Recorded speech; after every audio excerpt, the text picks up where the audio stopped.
Hello everyone, how are we doing today? If you'll give me just a moment, I'm trying to get this thing to work the way that I want to. Come on. Come on. There we go. There we go. Alright, save please. We got new lo-fi and I'm trying to get it to work. Because for some reason this particular batch is being a little strange. There we go. There we go. There we go. Excellent. Alright. Let's unshuffle this. Start here. Oh. There we go. Starting out real quiet and nice. Also, Potato, if you're speaking, we cannot hear you. I'm not. Alright.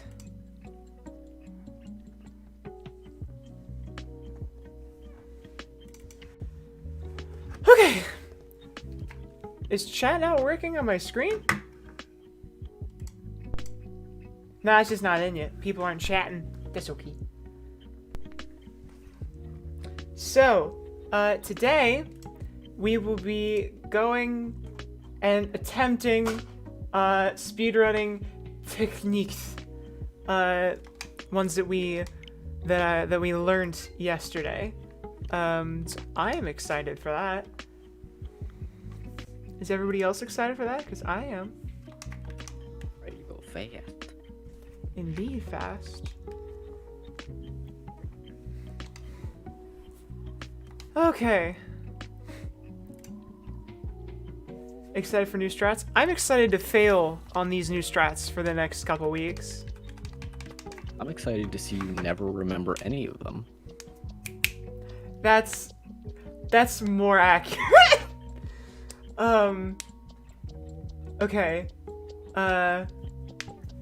Here we go. I'm just gonna kind of have like the screenshots of the windows next to me because I remember vaguely what they are. Here we go. Every time you miss one, I'm going to give you an awful fact. Awful fact about what? You'll never know, so you cannot prepare. Hi Narbles, how are you doing, friend? What's poppin'?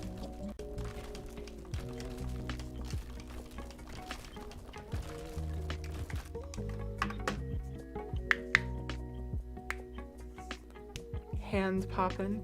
Also, what do we think about this like vest sort of thing? I like it. I don't know. I enjoy it. I think it looks good. Uncomfortable. It's actually quite comfortable. Like wearing like a jean jacket with nothing else.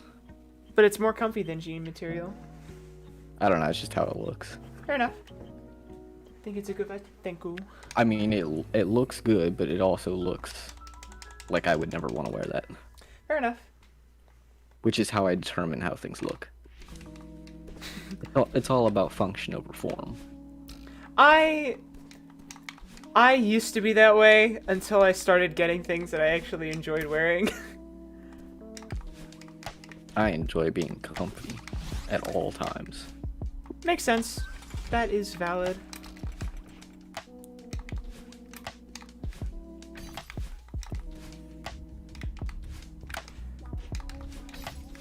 Woo!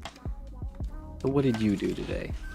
I studied for multiple exams because I have like 3 exams next week.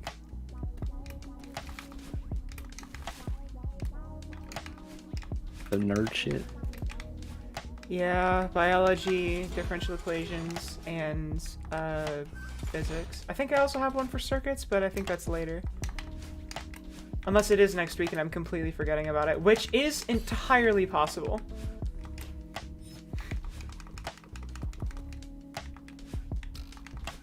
Damn it.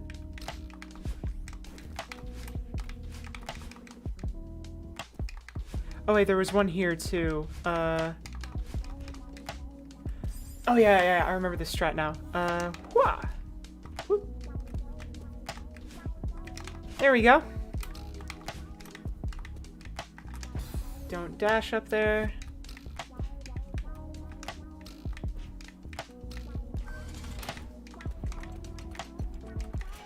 I gotta get better at this. We got this.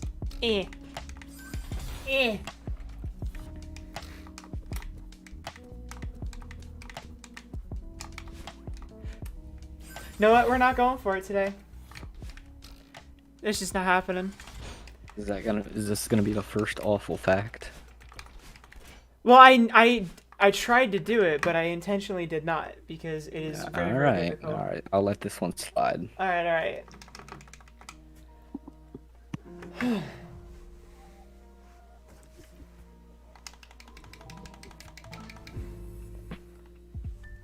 I need to turn this music up. It's quite quiet. At least I think it's quiet. It sounds quiet in my ears. Okay.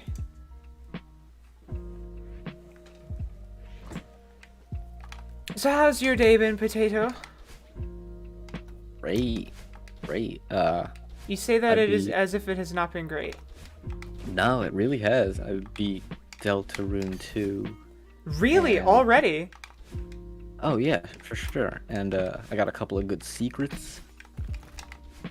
I don't know how much I want to spoil.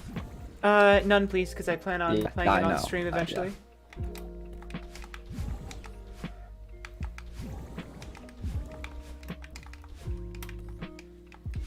Were there any particular secrets in here other than the one that I couldn't do because I think it has to do with the Switch? Oh shit. Oh fuck. Oh, it was this, and then this. No, that's what it was. There was this, there was this, and this. Shit. It was like, there we go, like that.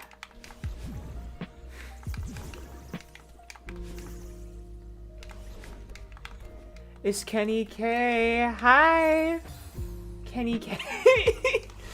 Hey yo, it's Kenny K in the house. Who is that? It's Kester Kiwi. Oh, that makes more sense. Okay. Oh yeah, there was this trick here too, of Damn it.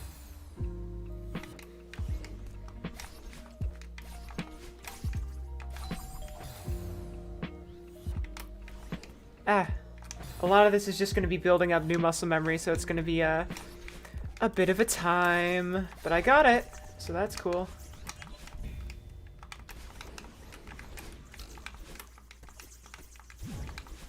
When do you plan on playing Deltarune?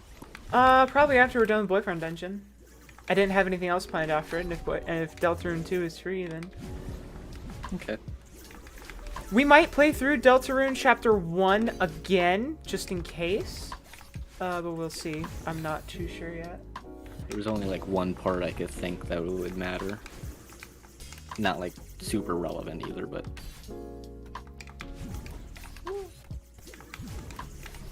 it'd be fun to watch. I would hope so.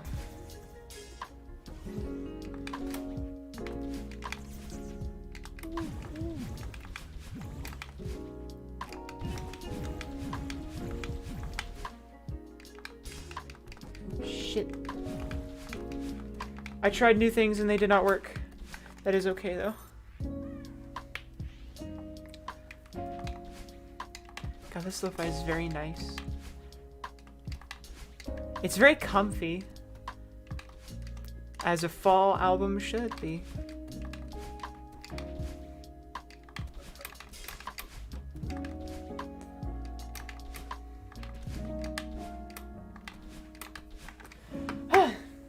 Welcome to here. I thought you said you weren't gonna be able to be here. Liar. It is okay. Okay. Yeah, for sure not gonna personal best for a little while as I get used to these new strategies, but we'll get them eventually. Wow, bye. No!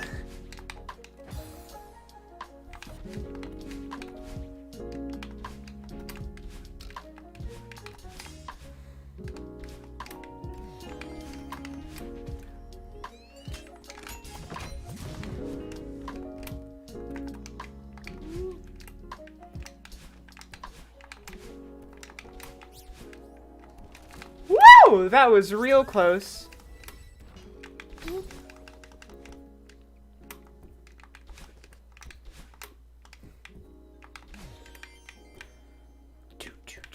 Ba, ba.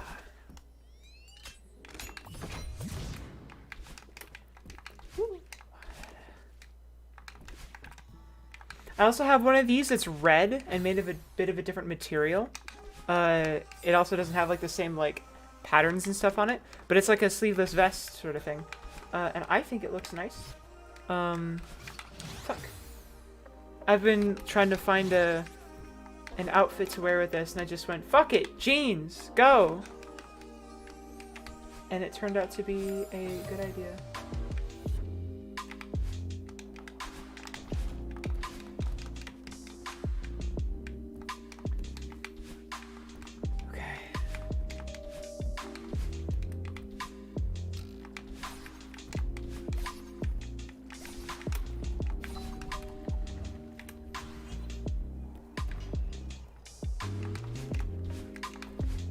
Wow, that is so much faster. That is so much faster.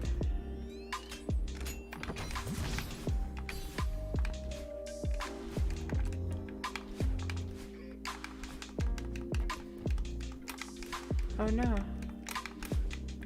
I hope you're feeling better, or I hope you're feeling okay at least. And if you're not, I hope you feel better soon.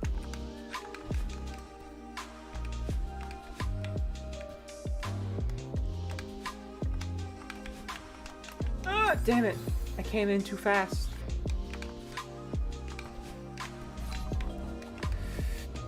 Oh, I made it. Okay. Damn it. Shua. Damn it.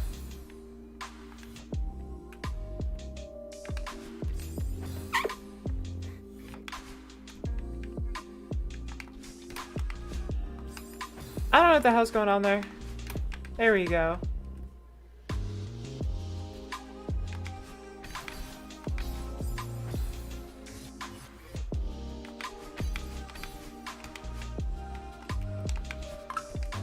Did not expect that to work as well as it did, but it worked, and that's what matters. I'm getting Snapchat messages. Ah! Woo. Woo.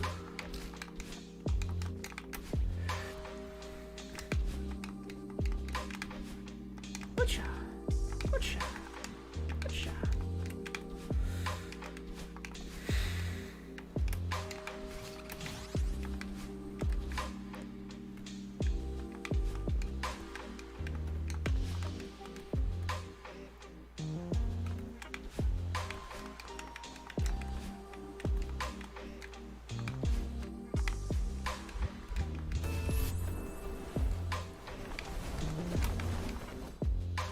Only, oh god, yeah, that's real expensive.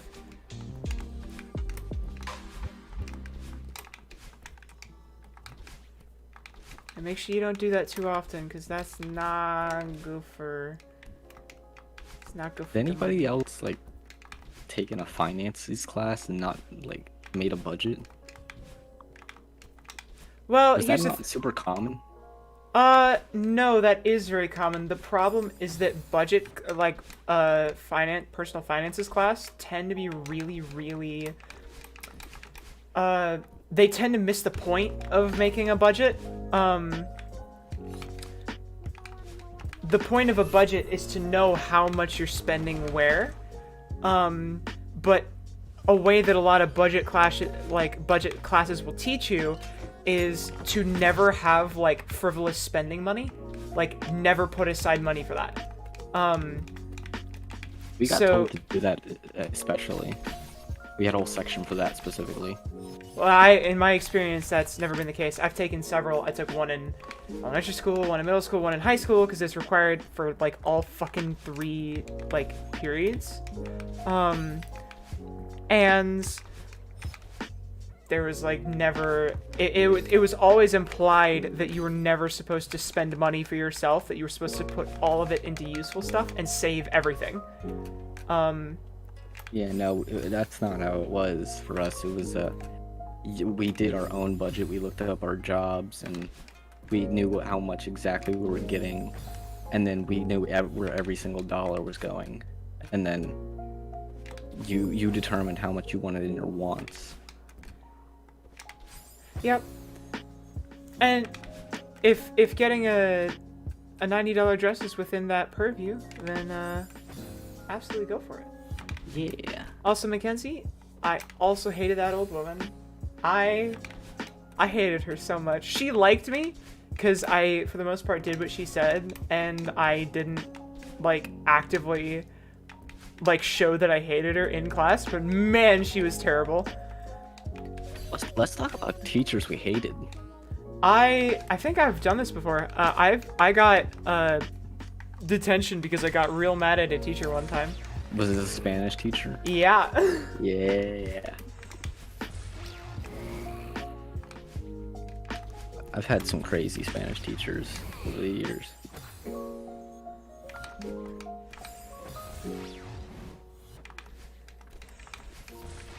Oh shit. Yeah, you shit. Yeah, I'm sorry for you, Moonberry. Try to be a little wiser about stuff like that next time. Yeah, make a budget. Make a zero balanced budget. What the fuck is it called? Yeah, I think it's zero balance. Zero balanced budget. Or a 50-30-20.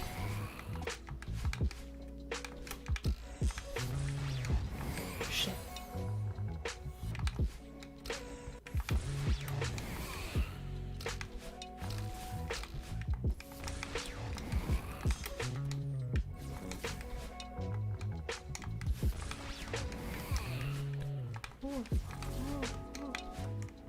Okay, that last room was pretty fast. I liked that.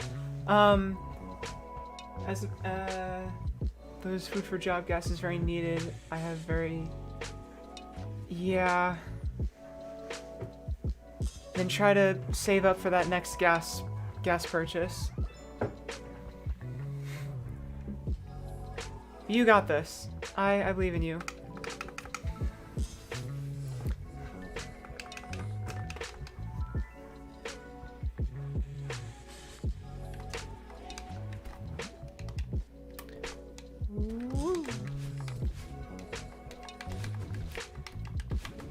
Okay, so I'm pretty sure the next strat for here is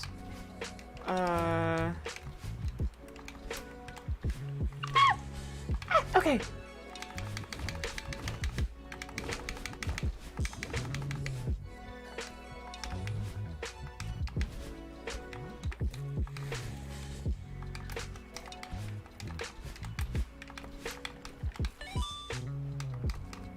Man, you guys really suck at using money, huh? I don't know what the message is. Speaking of poor financial choices, I just enrolled in college. Yeah. Look for it to hopefully pay off in the end, right? That's the idea. I could get that shit for free.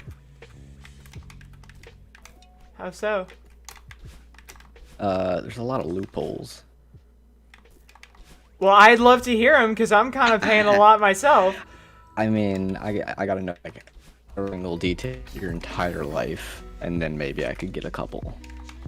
But like, you gotta be very thrifty. It's gotta be like in your personality. All right then.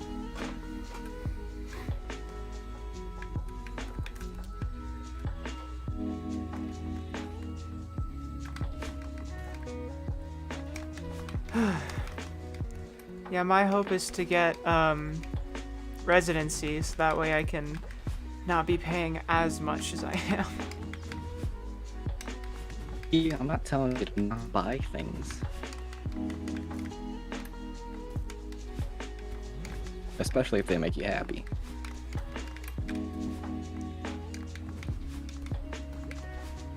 Damn it. I tried.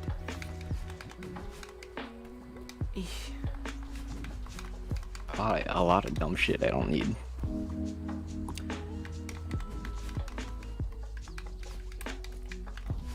Damn it. Ah!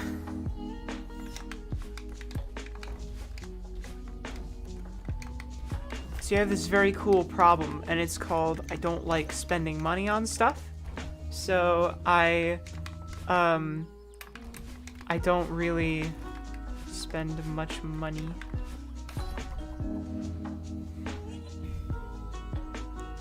Goodwill is our Goodwill is my best friend. Goodwill is amazing.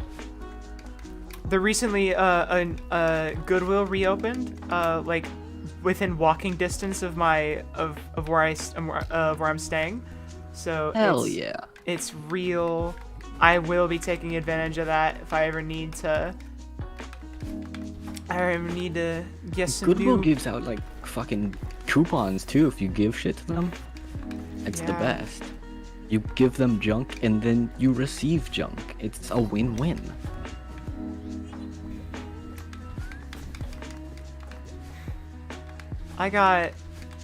We've all seen the nut, right? Like I bought a nut from Goodwill, and it's extremely funny. I'm sorry, what the fuck? Hold on, I will this. go get the nut in a moment. It is a very funny nut. Ah, I did not mean to jump. Woo.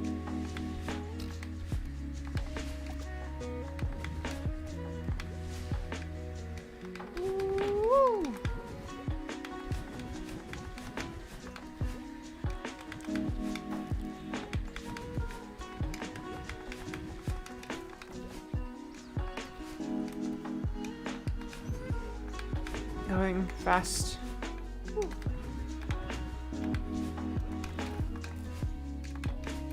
Okay, I'll be right back. I'm gonna go get the nut.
if I took it. It just doesn't make sense to me. Well, the point is that universities, or some universities, like, prioritize as a goal that they want to have like a more diverse because okay, think about it like this, right? One of the biggest influences on someone's like long-term career is like a college education. And a lot of minority groups, like LGBTQ people, trans people in particular, face, for whatever reason, a variety of things that make it harder to get into college. So if you can go to college, then that's a good thing. I am of the opinion that universities should be free for at least a year for everyone. Because that way, like, people can figure out if they want to go to university or not by actually going. Damn it. Oh, I know this one's fine, actually. They can figure it out by going to university and seeing if it's for them or not. And also, if you want to go through university, your bills are going to be way smaller. Also, I fucked this one up, so I'm going to give it another shot. Just that scholarship in particular confuses me, because it's like the John Mulaney bit is like, could you help me out? I'm very gay, sir. And I'm like, that's not... Well, that's a John Mulaney bit. I mean, yeah, but when he says, could you help me out? I'm very gay, sir. It's like that's mostly a joke. In this case, it's like, hey, by being trans, you are excluded from a lot of other spaces, and that will make it harder for you later in life just because you are trans. Here, have some money. See, that doesn't seem right to me. How? It's free money for people who would otherwise, like, be not allowed to have that money anyways. Think about it like this. If you go to university and, if you're a cis person and you go to university, there will be more job openings for you. There will be higher paychecks for you. There will be a huge variety of things available for you after you've finished. So why not? Like that's a problem with the college, right? So if no, that's not a problem. That's not a problem things... for the college. That's a problem for society. Like, that is a thing that is wrong with our society, and colleges are attempting to at least rectify that a little bit by giving trans people who would otherwise not benefit from those extra privileges a little bit of extra help. I'm just saying, it's not necessary. It's not necessarily a fairness thing. Two people, one trans and one not, do the exact same courses and everything, same grade point average, whatever the fuck. They do the same thing at the same college, the same time. The trans person will, on average, have a harder time getting into the exact same thing as a cis person, merely because they're trans. That is how this works. If you are transgender, you are less likely to get a higher paying career. Even if you have the same career, a cis person is more likely to be paid higher than you, especially if they're a man. I'm gonna look that up. I mean, it's the gender pay gap exists with cis women. It's going to exist with trans women, and most likely more. Just sounds like against the law or whatever. It is against the law, but guess what? No one can stop people. And it's not even, and to my knowledge, it's not even against the law everywhere. Also, we don't have an Equal Rights Act. Like, men and women are not equal under the law. In the United States, it's not, like, codified into law. It's just assumed. I'm not trying to say you're wrong. In all honesty, I probably am. Yeah, and this person is less likely to be hate crime. That's true. That's different. That's not. That's a That different that topic. that is a factor. I mean, I don't want to get into that. I agree. I think the first 2 years of college should be tuition free. Capitalist mentality. I mean, yeah, it's the like pull yourself up by your bootstraps. And while I do agree that people should be allowed to have effort or be like they're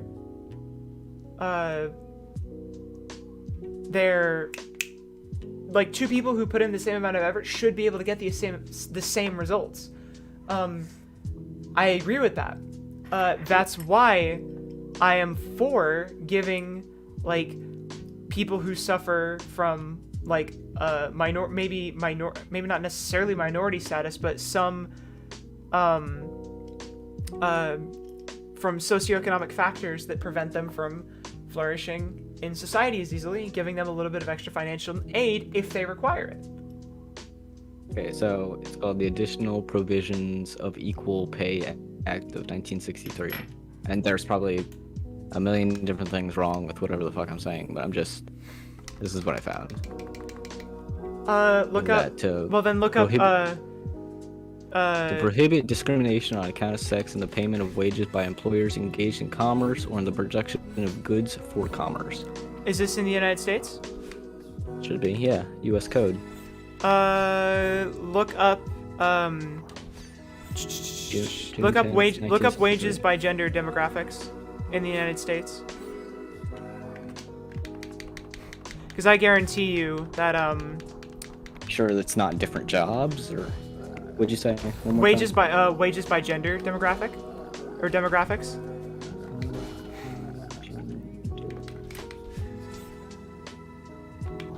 Because while that law may be in place, that like I know for a fact that gender pay gap is still real.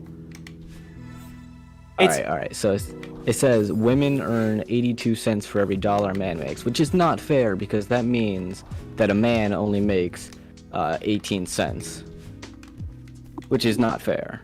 And that was a joke, by the way. I know. Men are only making 18 cents. I can't believe this. Feminism has gone too far. But yeah, like, just because it's illegal doesn't mean it doesn't happen. And that's also that law may have been passed, but it's not necessarily still enforced. Or it may be stricken off the books. I'm not entirely sure. I have not heard of this law before. And it may only be for like a specific state. It may only be for a specific thing.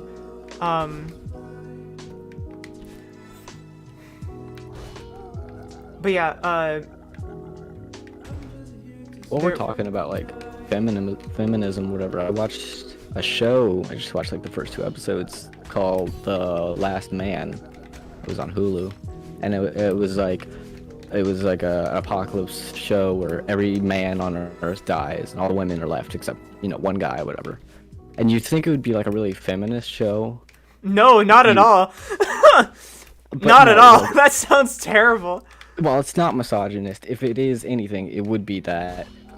Because it's like, if every man died, shit would go to hell in 8 days. Yeah, because it's like half the population just fucking died. Yes, but like every man in political power, like the president, vice president, like that whole line. Not anymore. Yeah. But I don't know. I just thought it was an interesting show, because it's still good. Yeah, I mean, absolutely. It's not even like political or whatever, really. It is just kind of interesting. Well, all media. First 2 episodes. All media is political, whether the creator wants it to be or not. That's just how art is. You're making bitch. Fucking Detroit Become Human. You remember that? Yeah, that's a game explicitly about political issues, like future political issues. Dealing with ideas of robotic personhood. But it's really not. But the creator said that it has no symbolism or whatever. There's no deeper meaning. That is patently false. which another executive for the company said that there is. So like I don't know what's going on there, but it's really not a sci-fi when you think about it. Well, yeah, It doesn't really go into AI or consciousness or whatever that which sci-fi usually does or should or whatever, like to make you think about these things. It really doesn't. It's trying to be like a metaphor about racism or something. Yeah, it is. Or discrimination just in general. It is, but it also is like expanding that out to,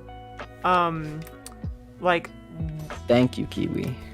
How we think about, like, AI rights, if we're going to have any. It doesn't really make you think, though, does it? It made me think a lot about stuff like that. Like, it's like, fair. For me, it was like, where do I draw the line at personhood? I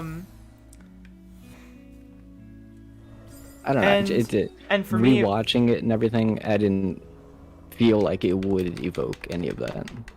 I don't know. It's like, what do we consider the line between consciousness and unconsciousness? Yeah, especially with the bad plot points that Kiwi's talking about.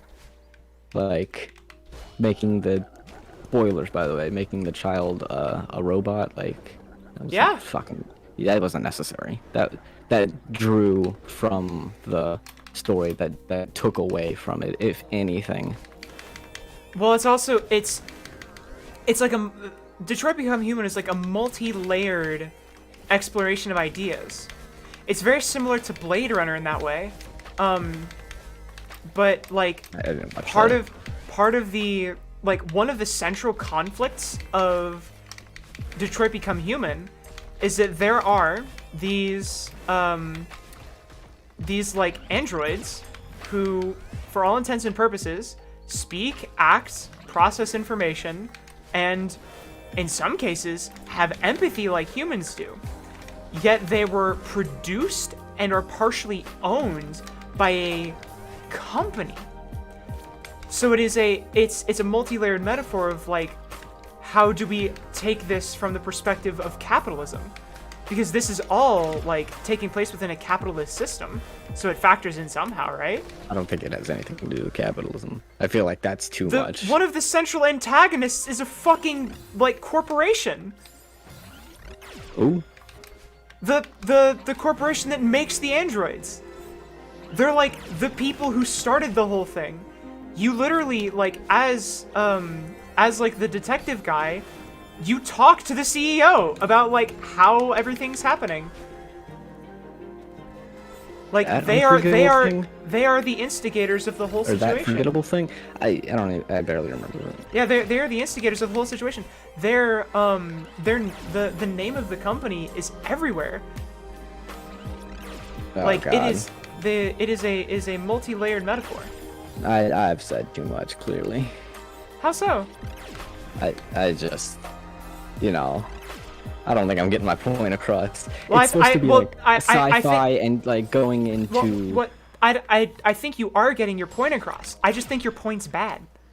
I think your point is not well thought out, and I'm encouraging you to think more about it. No, that's the thing, is that I'm not getting my point across because it's well thought out, because it's not my idea. Moreover, is that like there's a lot of problems with that game. Oh, I'm sure there are, but like I think you're just misunderstanding the material a little bit. I don't know. But just like it's not really sci-fi. It doesn't. But that's doesn't make you think. It may. Okay, I don't know. I guess we just dissect media like, differently because it made me think quite a lot. And it's sci-fi like, doesn't necessarily have to make you think.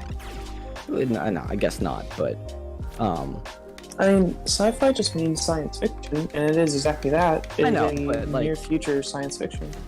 Well, like the other half of the argument is that it is a game that makes you think about AI and this growing technology, and just I don't know if it does. It doesn't really make me think about that. It's just like androids are human, and it kind of just stops there. And it's like it's not really. It's not. Oh no! I will agree with you that it can be a little bit shallow. Like, for sure, Detroit Become Human has shallow elements, but when, like, the broad statement, it doesn't make you think, is patently false. Because I mean, the game isn't about just like, oh, the androids are human. It's about whether or not they are. Like depending on the choices that you make throughout the game, one of the main characters of the entire game, depending on your choices, can come to a different conclusion. Like one way, he kind of starts to believe, they are human, and the other way, he kind of doesn't see it for a long time and is really resistant and like doesn't like the androids and stuff. And then eventually, he comes to the point where he hates androids enough to the point where he realizes that they are their own people. Like both ways, he kind of reaches that conclusion, but it happens in different ways. And it's just like, there are a lot of people in the game who don't think that they're human and don't think that they deserve rights. And depending on the way you play the game, the outcome is completely different. You can either have androids be given rights and have this like cool civil rights movement thing, or you can literally have a war where they're all slaughtered and thrown in a dumpster.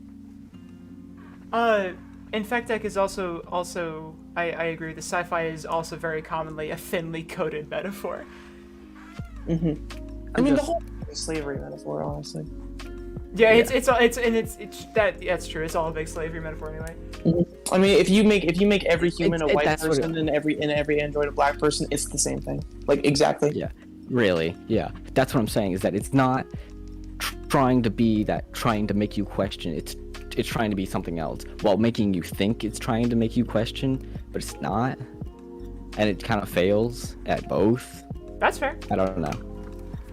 I think that's a fair criticism that it doesn't go hard enough. Ideas like this, something like Ex Machina, it was like, what is consciousness, and like how do we define that? And I'm fucking up the quote or whatever, but it was that makes you think. Like, that brings something to the conversation. It's just like androids are human. It's not anything more. Well, it's also,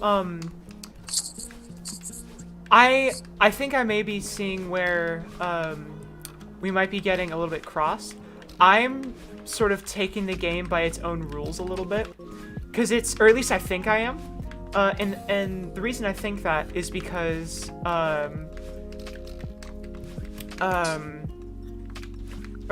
what I mean by taking the game by its own rules is that the game sort of implicitly says that androids are people. Where do we go from there? What happens with this assumption that these androids are essentially just people that are slightly different? I don't think it's trying to get that. I think it's trying to, like, are they human, is what it's trying to ask. Well, I don't think the question is ever if they're human or not, it's if they're alive. Because, like, the androids never say that they're human. Their whole we are alive. That's literally something that they chant while, like, human. Yeah, it's something that they, like, chant while marching down the streets. They just go, like, we are alive. We are alive. And, like, that's the entire thing. They feel pain, they bleed, they, have emotions, they can love, they can hate. And so it's like, just because their bodies were made in a factory, all those other things get negated. Like, that's where that part comes in. And that's where I think, like, the slavery thing, like I said before, it is kind of a blatant comparison of slavery, but it's not directly slavery. Because the androids are deliberately a non-human thing. They are a mechanical thing, but mechanical thing with consciousness. Yeah, it's a mechanical thing with consciousness. So it's not just like people saying, oh, it's not like racist people in the South being like, oh, black people are beneath us, kind of thing. Like, that's how they used to think. It's a thing of, you are genuinely a non-living being, but you still have feelings and thoughts. So how do we go about that? It's just like that the slavery metaphor or whatever kind of falls apart when you really think about it, because it's like they were made to do exactly like cleaning on whatever. Hey, guess what? So were slaves. Yeah. No. That's not what I mean. It's that a Roomba is made to like clean up dirt. you don't feel bad about your Roomba hitting a wall or you kicking it or whatever. You don't feel bad. But now let's If your Roomba gained consciousness and could feel pain, would you suddenly feel bad about kicking it, or would you just deliberately kick it because you see it beneath you? That's kind of. I wouldn't kick it. I mean, obviously, I'm not gonna kick my dog, but that wasn't a great example. But I'm not, I feel for my dog a bit more. I feel like I lost my point. That's okay.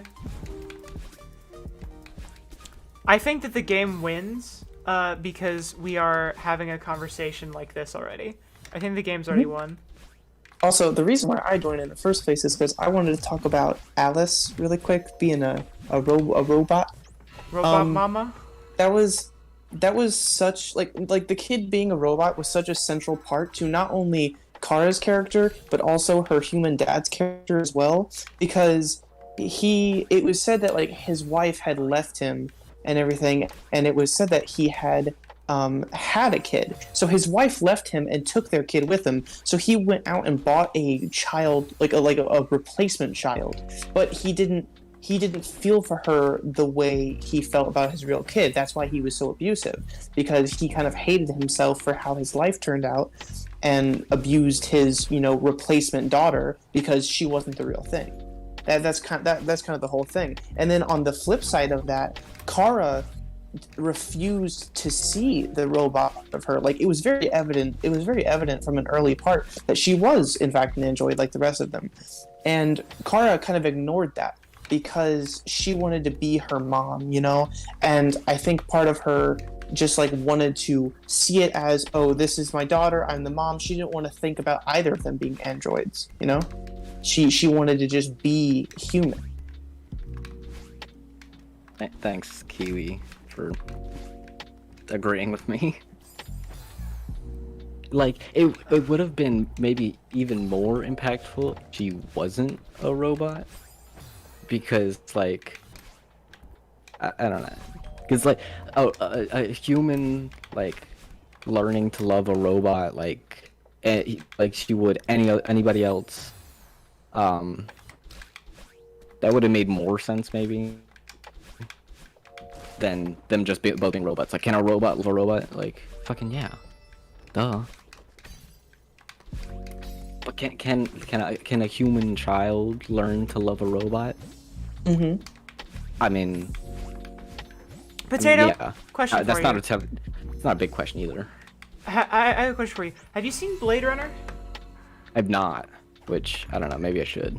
It's, Blade Runner, I haven't seen Blade Runner the first one, but I know basically what happens. But I have sci-fi, seen... So I'll probably like it.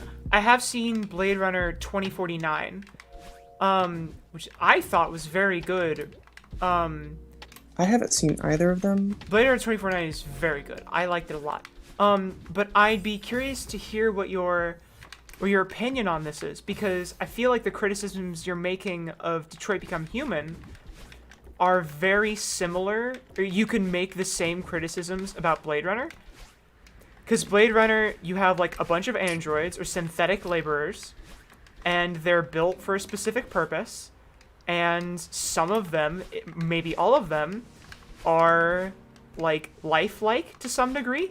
Like, they have consciousness, they have autonomy, and the movie doesn't really give you the chance to think, well, are they human? In my opinion, that's the point. Like, they are human. Like, that's just to be accepted. The story is about how everything around these humans reacts to that. At least that's how I feel about Blade Runner. Like, I gotta watch it, and I'll get back to you on that. Fair enough. I might watch it tonight. But, oh yeah, more on the child robot, Alice. A lot of your decisions are, for Kara, are based on the fact that you need to care for Alice when she's a fucking robot and doesn't need any of that. Like, you didn't need to steal money to buy food when she didn't need food. Mm-hmm. So it just kind of takes away from the impact of those choices and everything. It takes away from them after the fact, but but in the moment you feel those choices in their entirety, and then also it makes you go back and reflect on those choices. We're doing a lot of like looking back after we. But that's all we can. That's all we can do. So then the impact isn't there anymore. So. Maybe no. Get different things out of it. No, listen. That's the point. The point is that it was it's an open-ended game with a lot of different interpretations and a lot of different meanings. It was intentional that they knew that they would force you to make these decisions to get this, to like steal food or steal money, steal food, whatever, for this kid. And then they knew later that it would turn out to not be a flesh and blood, well, technically blood, but a like regular human child. They knew that. The point is for you to think about it, which you're doing right now. Except I think what's happening is you're initially saying, wait, no, I did that thing, it was pointless, that's stupid. But I think you're missing the point. The stupidity is what you're supposed to be thinking about. I don't want a game to make me feel stupid. That doesn't sound fun. And moreover, I meant it as a plot point, is that you're putting the child at more risk doing these things to save her when she doesn't need to be saved. So you're just putting her at more risk. Okay. What the fuck? Yeah, think about it. It's also partially to juxtapose, continue thinking about it. Yeah, it's also like to juxtapose how the relationship changes once Kara finds out and admits to herself that Alice is in fact, an android. Because like at one point, for example, like Alice has like sensors in her that make her feel cold. Like these children are built to simulate real children for lonely wannabe parents. So she has things that make her feel hungry. She has things that make her feel cold. Those are real problems, but they are problems that can literally be turned off with the flick of a switch. And you're presented these choices later on in the game on whether or not you want to do that. Like at one point, you're running from some people and trying to hide and stuff, and she keeps complaining that she's cold. You literally are given the choice of flicking off her cold setting or not. You can make her no longer feel temperature, but then it's taking away from who Alice is and who she has been, and making her like less of the person she was before. But then it's, of course, do you make her like, do you kind of force her to embrace the android part of her, or do you just kind of let her live her somewhat innocent childlike life? It's the toss-up. Like, and then if you go back to before, it's like, why does she eat? Why does she feel cold? It's because she's programmed to. And it's like, but if you take that away from her, is she still the same person? And then that ties back into the nature of the, like, subtle capitalism critique of the game. These people programmed a child to be able to feel pain. Like... Not only did they programmed children. They made synthetic children to prey on wannabe parents. I mean, think about the foster care program in the world of Detroit Become Human. Think about how horrible that must be, because for some people it is easier and more like convenient to get a android child instead of a human child. Wouldn't that have been a great plot point to focus on? Too bad they didn't. They did though. They literally did. They literally did though. Yeah, no, I didn't see any orphanages in Detroit become human. Hi, T. That's not the story. Oh, sorry. Okay, I was more thinking of like the guy who abused Kara and Alice. I think it was like Ted. I can't remember. But yeah, Todd. It was Todd. Now here's the thing. I agree with that point. Maybe they should have done something like that. I don't know. Wouldn't that have been interesting? Yeah. Well, see, the thing is, the game itself is flawed. Every game is. And picking apart its flaws is fine from a gameplay perspective. Really flawed. There's like a lot of plot holes. Yeah, and here's the thing. That's perfectly okay to like talk about and dissect. What I have a little bit of an issue with is I feel like you're not like from the beginning of the conversation, you like refused to engage with the material. You said, "No, it doesn't make you think. It doesn't. It tries, but it doesn't." And I'm like, It doesn't. "Okay, it didn't make you think. Made a whole lot of other people think. Made me think." And congrats. You know, I'm all for people liking games I don't. That means you got more enjoyment out of something that I didn't. That means you're then why did happier you- about something. then I'm why not did you trying to put anybody down. Then why did you tell me that I didn't think about it? Did I say that? Yes. I don't remember that. This game Sorry. doesn't make you think. I didn't mean it like that. How else am I supposed to say? Okay, if you didn't mean it like that, then I've been arguing for no particular reason. But I thought you were like, this game. If you had said in my opinion, this game falls flat on a lot of the ideas that it's trying to ponder. Obviously, yes, of course. But Yeah. what I took issue with was like, no, it doesn't make you think at all. No. I didn't mean you specifically. I'm just saying it does. Well, I mean, it even a feels a lot general of you ways at once. applying Yeah, to no, everybody, it still does make people think. I didn't take umbrage. I didn't take umbrage with like the fact that you, like with me specifically, I took umbrage with the fact that you used a generalized you. When in fact, it didn't make you specifically think all that much, and that's Yeah, it made me okay. think a lot. No, fuck Just you. using Fuck you. words. Fuck you. You're not allowed to think about it. No, I played the game. I played the game 3 times. My first one, I went in blind, and I played it just making the choices that I wanted to make and doing the best that I could to, have a good outcome. The second time I went through almost kind of with like I guess Hester, you could don't get call it mad a at me for racist not knowing. a racist mentality. I went in with my second playthrough to deliberately screw over the androids to see how, if you make the androids hostile, Oh, yeah, how yeah, the yeah. people react. And it is so drastically different. It's a completely different game. The positive versus negative lines of the stories are so wildly different. And like the news, the little snippets of news that you see are the biggest evident point of that, because the news will report on the same event completely differently depending on how the public thinks of androids. See, And now it's so that's interesting. good critique. Not good critique. That's good. Hold on, yeah. That's good narrative design. Let me stop you right there, because I kind of zoned out for a bit. Not because of you, but just like I was thinking. The game creator said that the way you're supposed to play his games in Detroit Become Human specifically is that I don't care you're- about I, you're like literally, you said the. hold on. Okay. Hold on. Okay. Let me finish. Okay. He said you're supposed to play it one time the right way.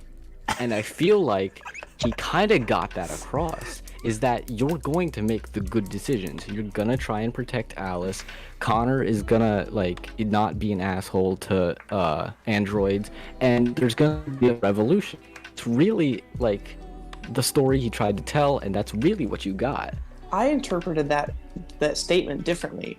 For me, him saying you play it once and you play it the right way, I don't agree with the play it once part. But if his idea is for everybody to just play it once and play it the right way, I think the right way is simply the way that you would make your choices. I think that's the right way, because everyone approaches everything differently. If in a narratively driven game where you can have all kinds of branching story paths, if there is one definitive right way to play it, that kind of defeats the purpose of the entire game, and then there was no need to make the game the way that they did at all. There is a right way to play it.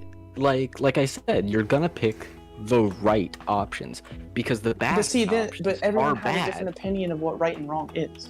But your opinion of right is not that you should get all the robots killed, right? That's not why put that option in the game. Obviously, nobody's gonna choose it, right? I mean, but people did, clearly.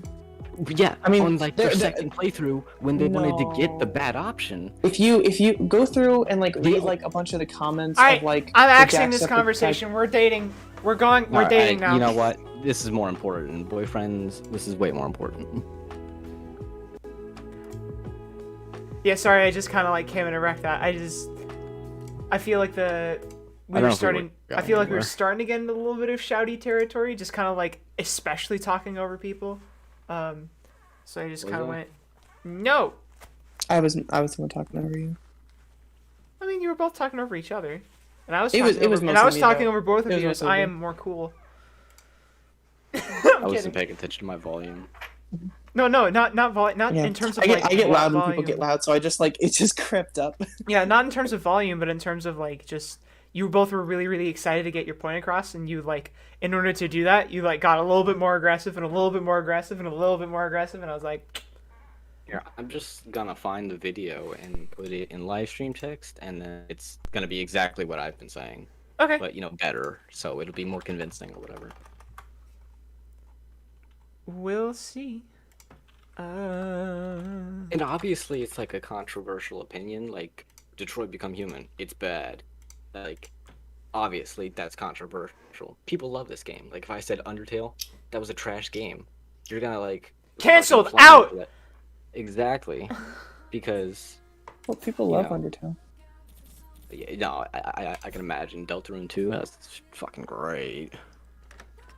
Okay, here we go. I can't tell if that's sarcasm. No. Oh my god, is he? No. Shut up! No, it's Eric is fucking messaging me again.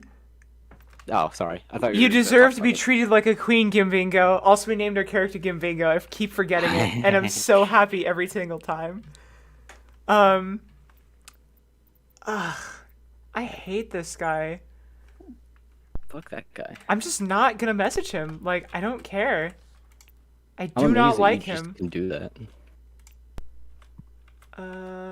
Let's see. Welcome to the internet. Take a look around. I was gonna do that. We say welcome like that to see who responds. Yo, what's poppin', Void Angel? Yeah. How is it going? It's going good. I moved. It's neat. Wait, are you Nitrodex? Nope. No, wait, hold on. I do not remember who you are. I'm sorry. Favorite boy. Oh, your favorite boy. Okay. Changed my name. Yeah, I got you. I was like, I felt so bad for a second, but I no longer feel bad. I shall change. Actually, I'm just gonna properly put a nickname on the channel. One sec. There we go. Now that will not change if I change my Discord. I have to wait for a date invitation, but I don't wanna. Okay. Cry about it. You gotta. I don't wanna wait. I just wanna go. Okay. I guess use we'll the go... lightsaber. The laser saber. God, that's such a cool weapon, though. It is. He's kind of cool. Isaac. I like Isaac. Floor 1. I haven't seen any of this game, so I don't know what's happening. So we have weapons. The weapons change into people, and we can date them, and then we can take them into dungeons and stuff. Oh, what are all of the various weapon types?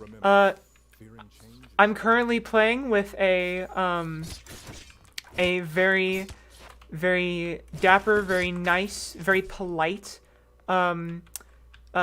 rapier. His name is actually, he's an Estoke. Get it right. He's an Estoke. Yeah, his name is Isaac. He's very nice. I like him a lot. But we encountered a knife named Valeria, and she is like my favorite. I like.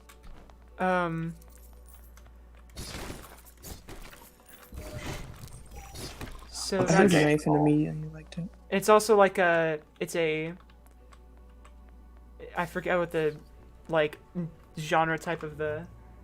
There's girls. It's called Boyfriend Dungeon, but there's girls too. There's at least one girls, and she's very nice. I like her.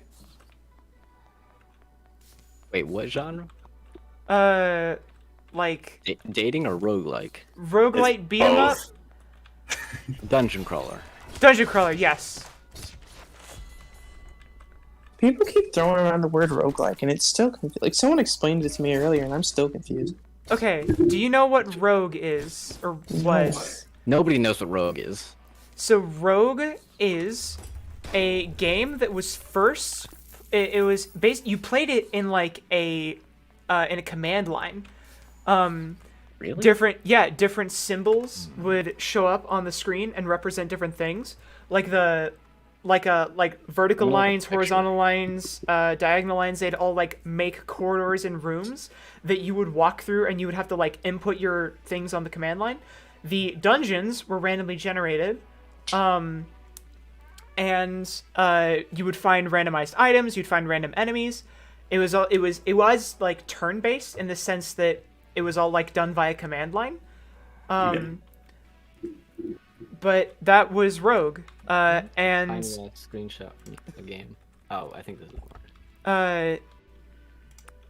That was Rogue, and Rogue spawned what are called Rogue likes, games that are like Rogue, but then the term rogue like things that were called roguelikes eventually started to deviate from Rogue itself, while keeping some basic things around. Like, for example, in almost every single roguelike, if not every single roguelike that people agree is a roguelike, there are randomized dungeons where you have a couple different rooms that are cycled through that the player has that sort of build themselves. That's almost a universal trend. But some people who like being really pedantic and, in my opinion, rude and stupid, maybe not rude and stupid, but in my opinion, just like to be unnecessary contrarians. That's what I'm thinking. They like to make it to differentiate between roguelikes and roguelites. Absolutely different. Don't even no, they are different. Rogue. I knew exactly what you were going for too. No, they are different. So, from what I understand, roguelikes are games that are deliberately meant to evoke the style and feeling of the original Rogue, but roguelites they tend to have some of those gameplay tropes, but they go for a different sort of everything. That's not how I viewed it, and I might be just wrong, but. I mean, there is no right or wrong opinion, but I'm curious as to what it's you pretty think about broad. this. So like a roguelike. So in roguelikes and roguelites, you go wherever, and you go down or whatever, and you die. More often than not, you die because you just suck at the game, and you go all the way to the back, and that's a roguelike or a roguelite. But the difference is that in a roguelite, you keep something from that run. In that, like something like Hades, you go through and you get darkness, you get keys, you get this, that, and the bag of cats. That you keep that when you come back after you died. But in a roguelike, something like The Binding of Isaac, you get jack squat and you're starting from nothing every single time. Mm-hmm. That's the difference I've always thought of. I mean, that sounds better. I mean, there's different. It's depending on what you're looking for, right? Like, I can honestly, like, sometimes I might just want to play a really difficult game where every time I start with the very same basic stuff and I have to make it through with that. And it's a particular kind of challenge. But then something The Binding of Isaac, every run is different. Obviously, everything is randomized, and that's why you start with nothing, is because you get stuff, and it obviously keeping something would be, Yeah. Anyway, sorry I cut you off. No, it's okay. I mean, it's all up to interpretation, really. And that's not a good or bad thing. That's just how. I thought it was kind of like an unknown fact. It was like still truth, but it was just like not many people knew it. I mean, it might just it probably isn't. But now you know. Yeah. So if you did want to differentiate those types of games, you could. Using those terms, which is completely valid. Okay, so random map, and if you die, you restart. Well, that's the general overall thing. So the differences as how Potato described it, as far as I understand, is that rogue likes are where if you die in the randomly generated dungeon, you go back to the beginning, starting with nothing except you start with the exact same thing every time. You do not come back with any extra benefits. Another distinction is that in a roguelike, you can maybe get benefits or like unlock things, but only when you win. And then roguelites, you don't have to win. You'll get something usually when you get back. Well, I mean, in specifically Isaac, if you're talking about it that way, depending on your character, you'll get different things. But I think generally you have to unlock those characters, if I'm not mistaken. Yeah, you do. And like, you can get a speed up pill on Maggie when you start, but I don't know. It's very hard to define because of stuff like that. Specifically, you get things. That's a lot of hours in Isaac. Holy fuck. Wait, how many hours? It says 1,062. Yeah. Yeah. That is a lot of hours. How many hours do I have on Isaac? 1 sec. I think I have 26 hours because I left it on. I have 0. Which version of Isaac are we talking about? Actually, both. I have one on the Switch and on PC. Oh, just Afterbirth Plus, by the way, because I ain't buying Repentance. Fuck that shit. I have Afterbirth Plus. I don't think I have Repentance. Let me check the store page.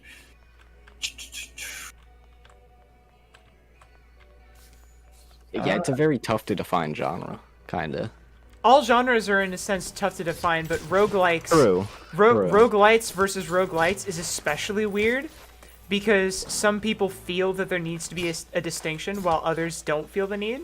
Like I personally, like I feel like there is a distinction. There is a distinction, but does it warrant? Does that distinction warrant having a entire name for a genre? Or could we say roguelike that does this and roguelike that does that? I do think we need the name, but if anybody was like, Hades is a roguelike, I'm not gonna be like completely serious. Like, actually, it's a roguelite. Like, if I was gonna do that, it would be a joke. I have 7. I don't mind a more vague genre term because like there are things called adventure games, and like adventure means so many different things, and that looks like so whatever many they want. Yeah, it means so many different things.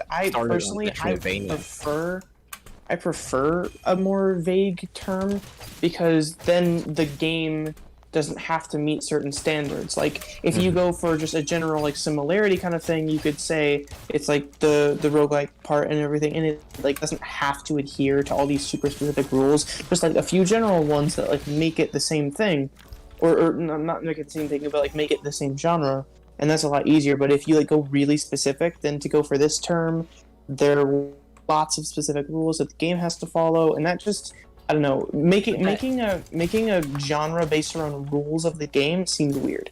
Yeah, no. The roguelike is very, very vague because there's a bunch of different types. There's like dungeon crawlers, like Boyfriend Dungeon, Hades, Isaac, Gungeon, and then there's also like deck builders, like Slay the Spire, Monster Train, some others, Dicey Dungeon. Fucking love that one. Dicey Dungeon. I think there's a deck builder one called Hands of Fate as well, if I'm not mistaken. That sounds right, yeah. Oh, and Ring of Pain. All roguelikes or roguelites. Completely different gameplay and whatever. It's just a thing, I think, like, to section off different, like, styles of games into different categories. Because we as human beings like to put things in categories. Yeah, I don't get why, though. There's never just one category to a game, really. Yeah, because like people could have like a dating sim roguelike or roguelite and Boyfriend Dungeon. That's a great idea for a game. Just a dating sim roguelike. Somebody make that. Wait, hold on. No. A dating sim roguelike where the characters are randomly generated. Exactly. Oh, good lord. How cool would that be? And you can get different love power-ups. Ooh. Yo! I might be making a game tonight. Hold on. What do you mean by Hey. randomly generated characters? How would you do that? Basically, know. I have no idea. It's like the me creator, and they just pick random selections. Yeah, literally. Yeah, literally just You just input a No, bunch no. of assets and it makes them at random. Yes, literally, that's what I want. And then, Monster dude, wait, you Factory. could have like an AI come up with like Exact. randomized descriptions. Just it's like Isaac likes to collect paper. Oh god, this is very good. I like this a lot. No, yes, it needs to be that, but it's like the AI that does all of the scripts and shit for like. Yeah, what's that AI called? 15.ai? Oh, I don't Yeah. know. no. You can use 15.ai to give them voices. Oh, good lord. Or that AI that just like randomly generates like realistic human faces that don't exist. Yeah, Oh. those are really good. They're like, it's surprising. Like sometimes you'll find ones See, that are they like always look weird. good, but they've got this weird like quality to them that makes me like sick to my stomach. Oh yeah, for sure. I understand that. I love those AI written scripts because it's like Batman is sad because he has no parents. The Joker laughs because he has parents. I Because love he that. has That video parents. was I would love randomly generated characters based on that kind of AI. No, Like all of the wait, hold on. descriptions, like you don't get to choose which ones you like. You get to choose which ones are okay sounding. Like I need to find it. They made the AI write a eulogy for a woman. I saw I need that to find I that. saw that like 3 weeks ago, and then someone posted it in this Discord earlier today. I gotta find it. I gotta read that. Unshameless plug for joining this Discord for this stream. I mean, I'm pretty sure everybody watching is already in the Discord, so. Fair play. She says it anyways. Yeah, but At the end of still, every video. secondary shameless plug. Where is this? I mean, hey, it's in the description, so It's also on stream, so It's on the screen over there. yeah. On screen and in video descriptions, Found and it. pretty much everyone's in it anyways. Brenda Tent retired from living at the age of old, surrounded by family and natural causes. It's so good. See, the thing I love about this eulogy is every single sentence, it just as a separate thing, is funny. They don't need to Exactly. be together, but together they're even funnier. The church gave her a choir because she sang like a bird and looked like a bird, and Brenda was a bird. She owed us many poems. It's very good. Please make a game written entirely with that AI, and it's completely different every time. I think a lot of those kind of function like keyboards, where you can kind of... A lot of those are like manipulated AI, where... Like, you know how you get predictive text on your phone? They're kind of similar to that. We'll look some up, and then we're just gonna fuck around with that. Oh, you know Like what when I'd be you- curious to see? If I'd be curious to see if someone fed like an AI like code, and then you had an AI attempt to write its own functioning computer code. oh no, make an AI just make the entire game. Yeah, just have like Well, figure out how to get What's it called? I don't know what you're talking about. The AI that did that.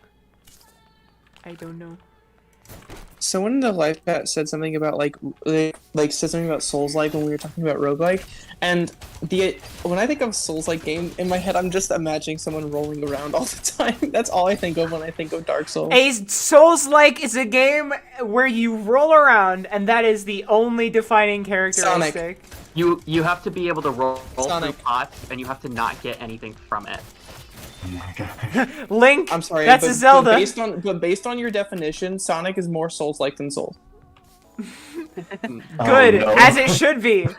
As it should be. Now Sonic is more Sonic-like.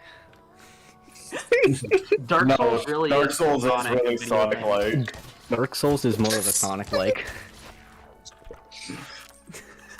I will refer to Dark every Souls game is ever Sonic that's in Dark video games is the most cursed sentence I've heard all day. I mean, they stole the idea of rings from Sonic, They put him in there. Chloranthy ring. Sonic had rings first. Hey, look, Sonic still rings from the Olympics. Sonic's Sounds about right. 500 years old. He's been around since before the Olympics. The Olympics are a lot older than 500 years old. But think about hedgehog ears. Oh my gosh. Sonic is a... Hedgehog ears are probably smaller than human ears, so it's probably just like 200 at most. Yeah, I Sonic think and with... Metroid are souls like, you know... Oh, that's the other one, Metroidvania. Like, I feel like a lot of these... No, don't even get me started on that shit. It's nothing like a Castlevania game. Well, I'm just saying, like, these, like... Metroidvania is another kind of weird to define game, or like genre. Yeah, because I asked a person, like I super respect this person, but he was like, you know, I was like, what defines a Metroidvania game? And he was like, you know, you go through tunnels or whatever, or not like that, but like you explore and you get items to explore more, stuff like that. I was like, okay, that makes sense. And he was like, and it has to be 2D. I was like, what the fuck? No! Definitely not. I was like, and he was like, give me an example of a 3D Metroidvania. It was like Batman Arkham Asylum. Metroid Prime. Metroid Prime. I didn't play that. I literally don't know any of the games you're talking about. Okay, so I can't Metroid Prime Hunters is the best. That's the one that I played. They didn't look good, but I don't know what any of the games you're talking about are, so I can't really have an opinion here. Batman Arkham games are top notch, honestly. I mean, I feel like these genres though, they work better as like descriptors of like the traits of a game. Like, yeah, like that's it has like Soulsborne aspects, but describing a game as a Soulsborne is just weird. You're never gonna put one thing. You're never gonna put one tag on your game. It's always a combination. That's where the uniqueness of your game comes from. Because or maybe you do have one, shorthand. and there's a lack of originality or whatever. Yeah. The only part I can weigh in here is the Arkham games, because I have played those and I think they're horrible. Well, hold on. Now we gotta talk about this. Literally my childhood. Why are they so bad? Oh, I mean, no, I played them when I was younger too, and as a kid, I was like, ooh, Batman's cool. But I think the style of combat in those games has been done a lot before and has been done a lot since. And I think of all the games I've played with that style of combat, that the Arkham game is the worst one. Yeah. Like, just hands down the worst one. Also, I think the stealth is really, really primitive for the time that they came out, and I think a lot of games before the Batman Arkham games came out did it the same style, again, better. The detective work is sloppy and uninteresting and usually very, very easy or unnecessarily complicated. Neither are really balanced. And this off like a list. The plot. You're just like, I love it. I'm just going off of what I thought, because I've had I've talked about this before. And then also the plot in general feels like it feels like the original Batman creators trying to make a modern Batman story. It just doesn't feel that interesting to me.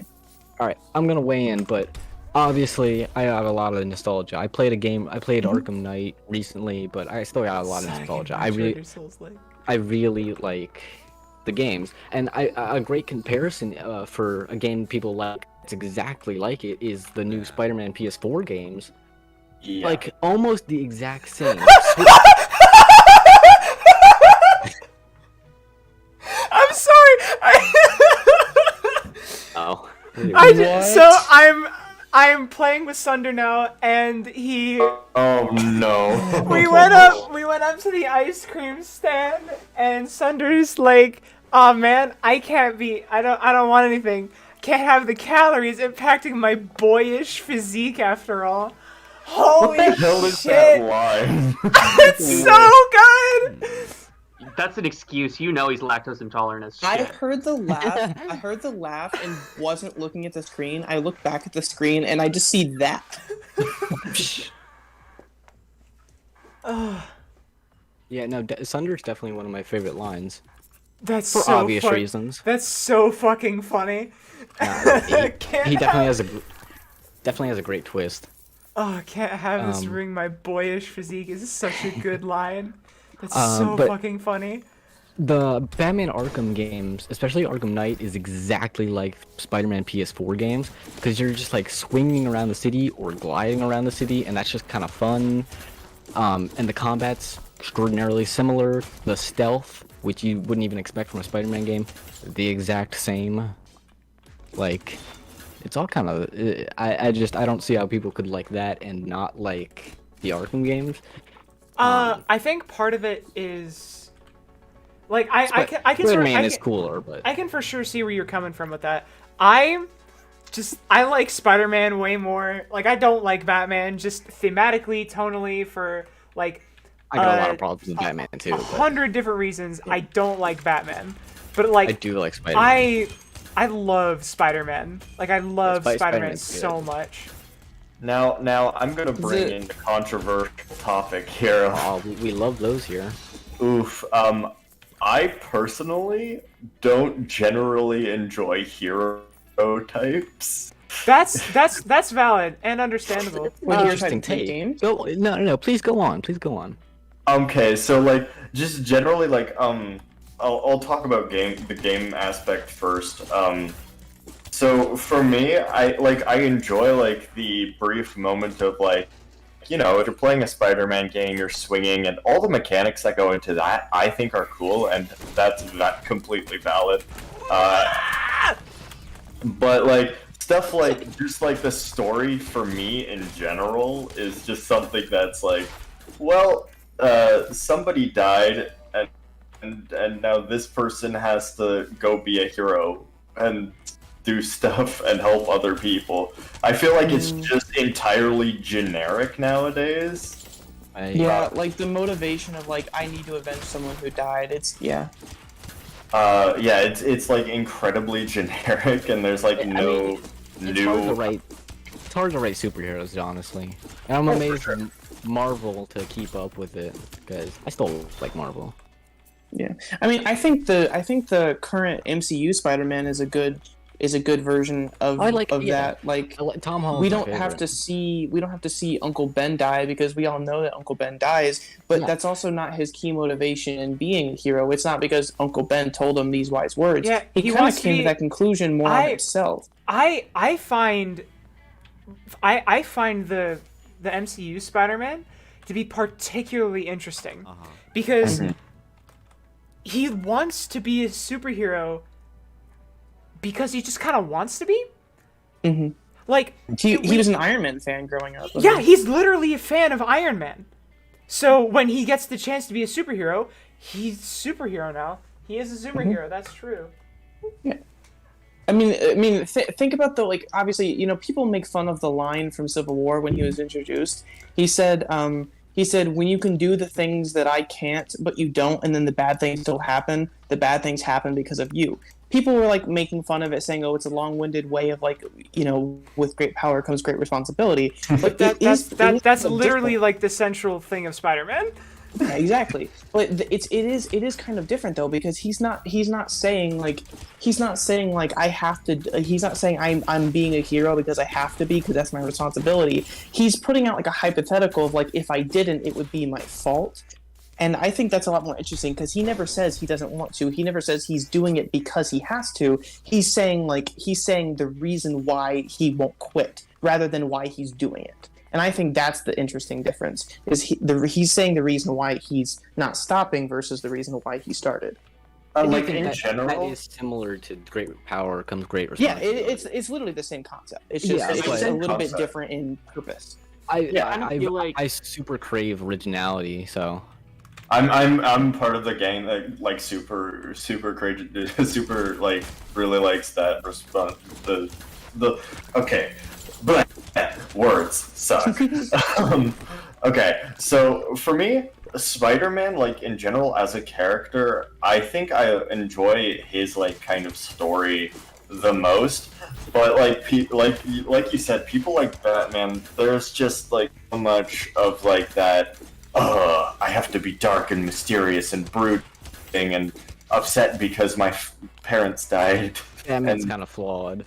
He's super flawed, and like I understand his like thing of like, oh yeah, I need to go do this because like Gotham needs a hero type deal. But his whole like being is, oh, I'm a billionaire and I have lots of stuff that can just deal with all of these guys.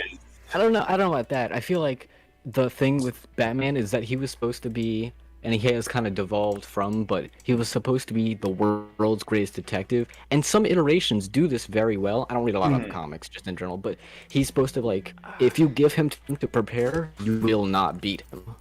And like he could take out Superman easily. Like a hero should feel need like time to prepare though, because a lot of bad things happen unexpectedly. He prepares for anything, and like he even has like contingency plans for when the Justice League goes rogue or whatever.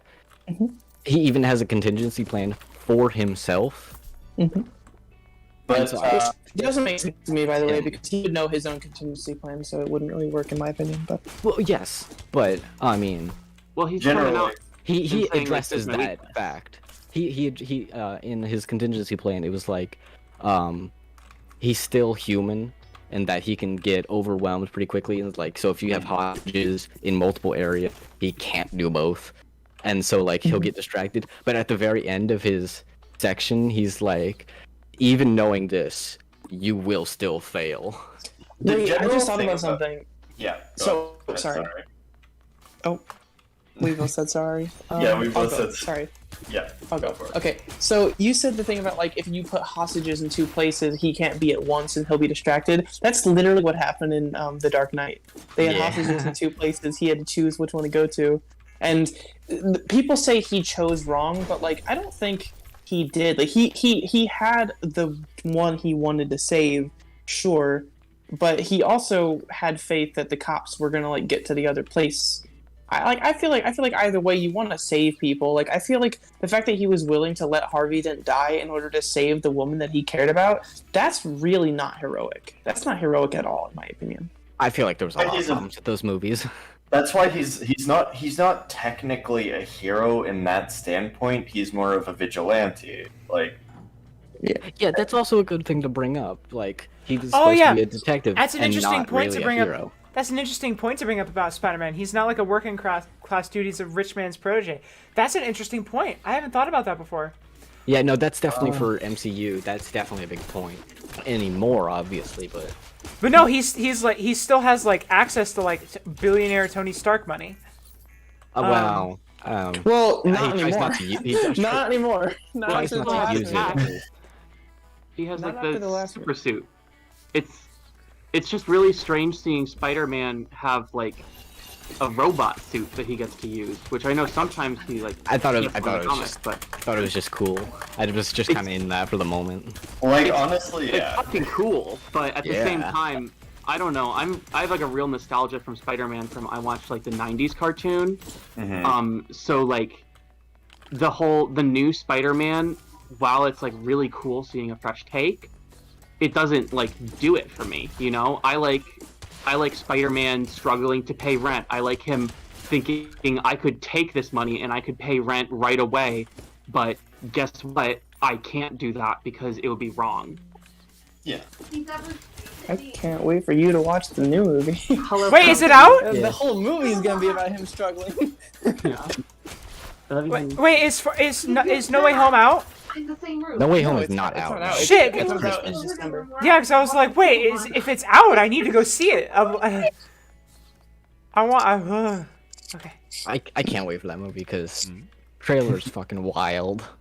Yeah, honestly, see, the thing about the movie is everyone expects the multiverse, and I mean, obviously, there's evidence that it's happening. Sure. But I don't really, for me, the multiverse is like a cool add-on to just the general plot line of what's happening, like based on the previous movies. Like I'm more excited for the whole like court case identity thing. That's what I'm interested in. I feel like they're not gonna stay on that for very long. That's what I'm worried about. I'm worried that that's gonna happen in like the first 20 minutes and be done with. There's a new show, I think it's a show coming out, She-Hulk, which is literally just that. So it's just court cases for superheroes, which sounds awesome.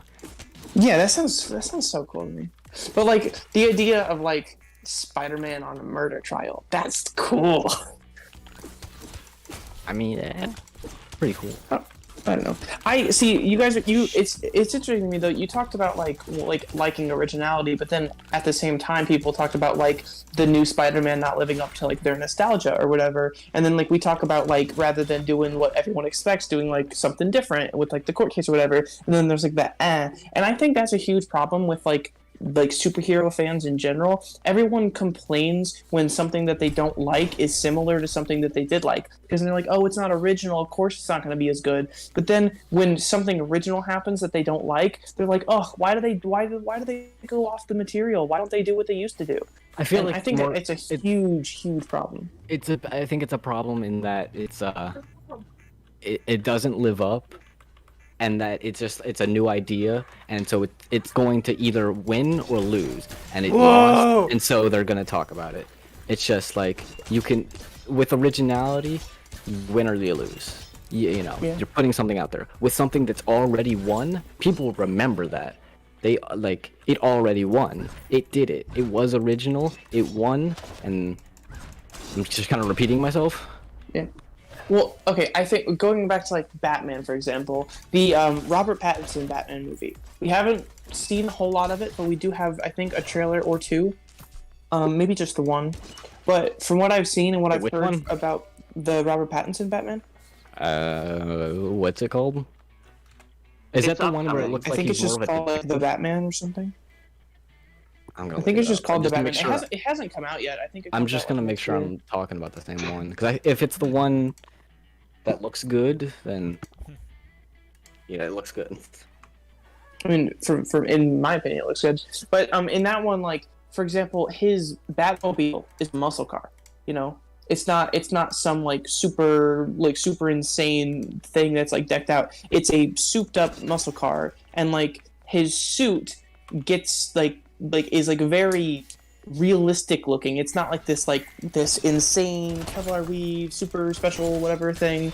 And like all of his stuff, like he is rich, sure, but he doesn't have like this like superhuman tech that allows him to just do whatever. Like he is still mortal in the new one, and I really like that about it. Just I mean, obviously we don't know, we haven't seen it yet, but on the surface level, what it seems like he's going to be a lot more vulnerable than previous iterations of Batman, and it seems like oh god, what the hell is happening? Aspect, and I really is this a boss? Yeah, I think, yeah, that's a boss.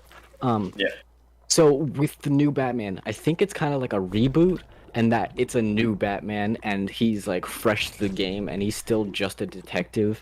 And that he hasn't had years to, like I said, prepare for many things. He hasn't gotten the time to make a new suit or make a new car or whatever. Oh fuck! Oh fuck! Oh fuck! They didn't add anything. I was just trying to explain it. Yeah. Well, yeah. Also, like, my thing is like in the Dark Knight ones, like he completely relied on his R&D team at his company to just kind of do things for him as far as tech goes.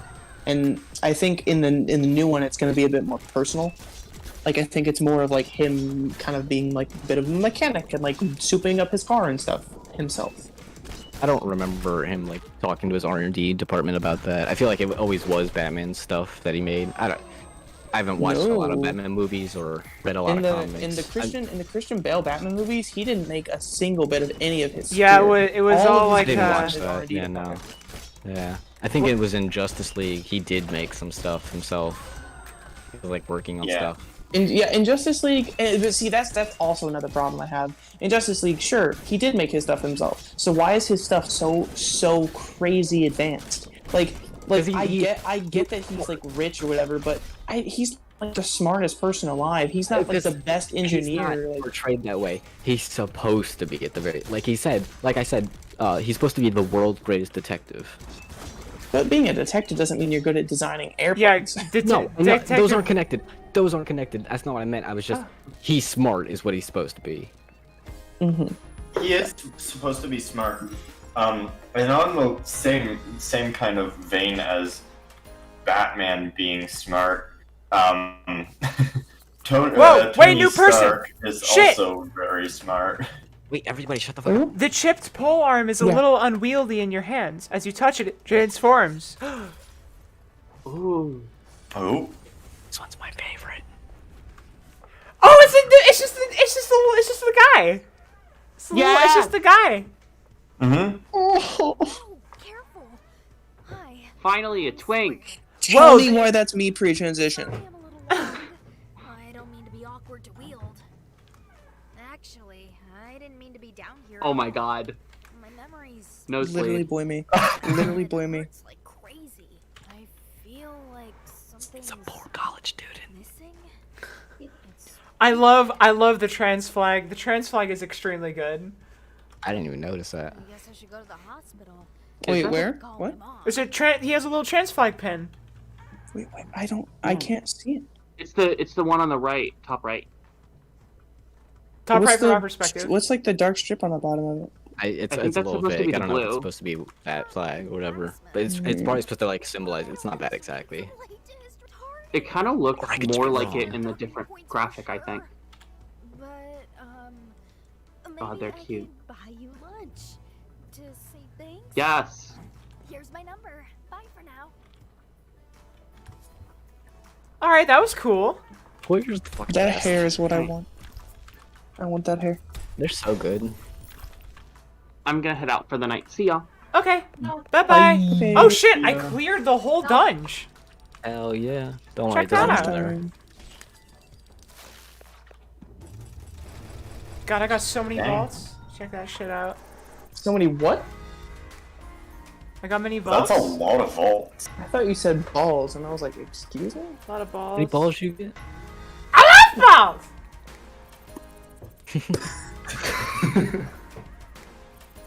Sweet reference. I There don't we get go. what it's a reference to. I just thought it was weird. All right, check that shit out. So What many were we messages. talking Oh my about? god. Okay. Okay, we were talking about. Hold on. I am reading my text messages. Everybody, shut up. Okay, Rowan Go just on. sent me.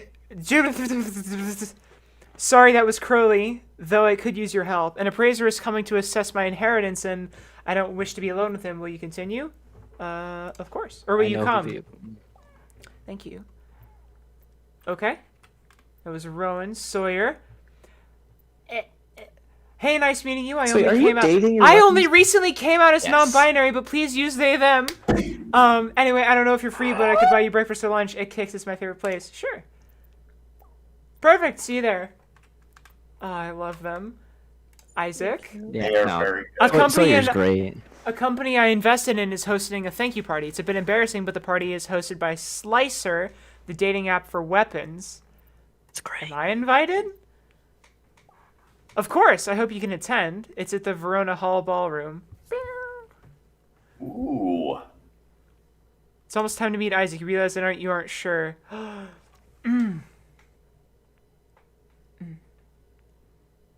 Something. Sparkly. Nothing you own is good enough. Something sparkly. You You dress probably with, like you no matter what. you dress with panache, voguing at the sexy woman in the mirror. Then you wonder, what if you're overdressed? What if you look ridiculous? You change clothes a few times until it's too late. There's no time! Finally, you put on the first outfit back on and run out the door. Thank you for that. I appreciate it. The lobby looks packed with an unusual crowd of young software types. Young software types? Okay. Okay. That's a weird description of a person. It's weird, but I can envision exactly what it means. Kind of. The entry is blocked. Private No, event lost. tonight. Are you on the list? She's with Brooks Associates. Gimbingo knows everyone, huh? Isaac kisses your cheeks and leads you into the party. Oh boy. See, this is where I'm like a romantic coming in. Like, please don't kiss me.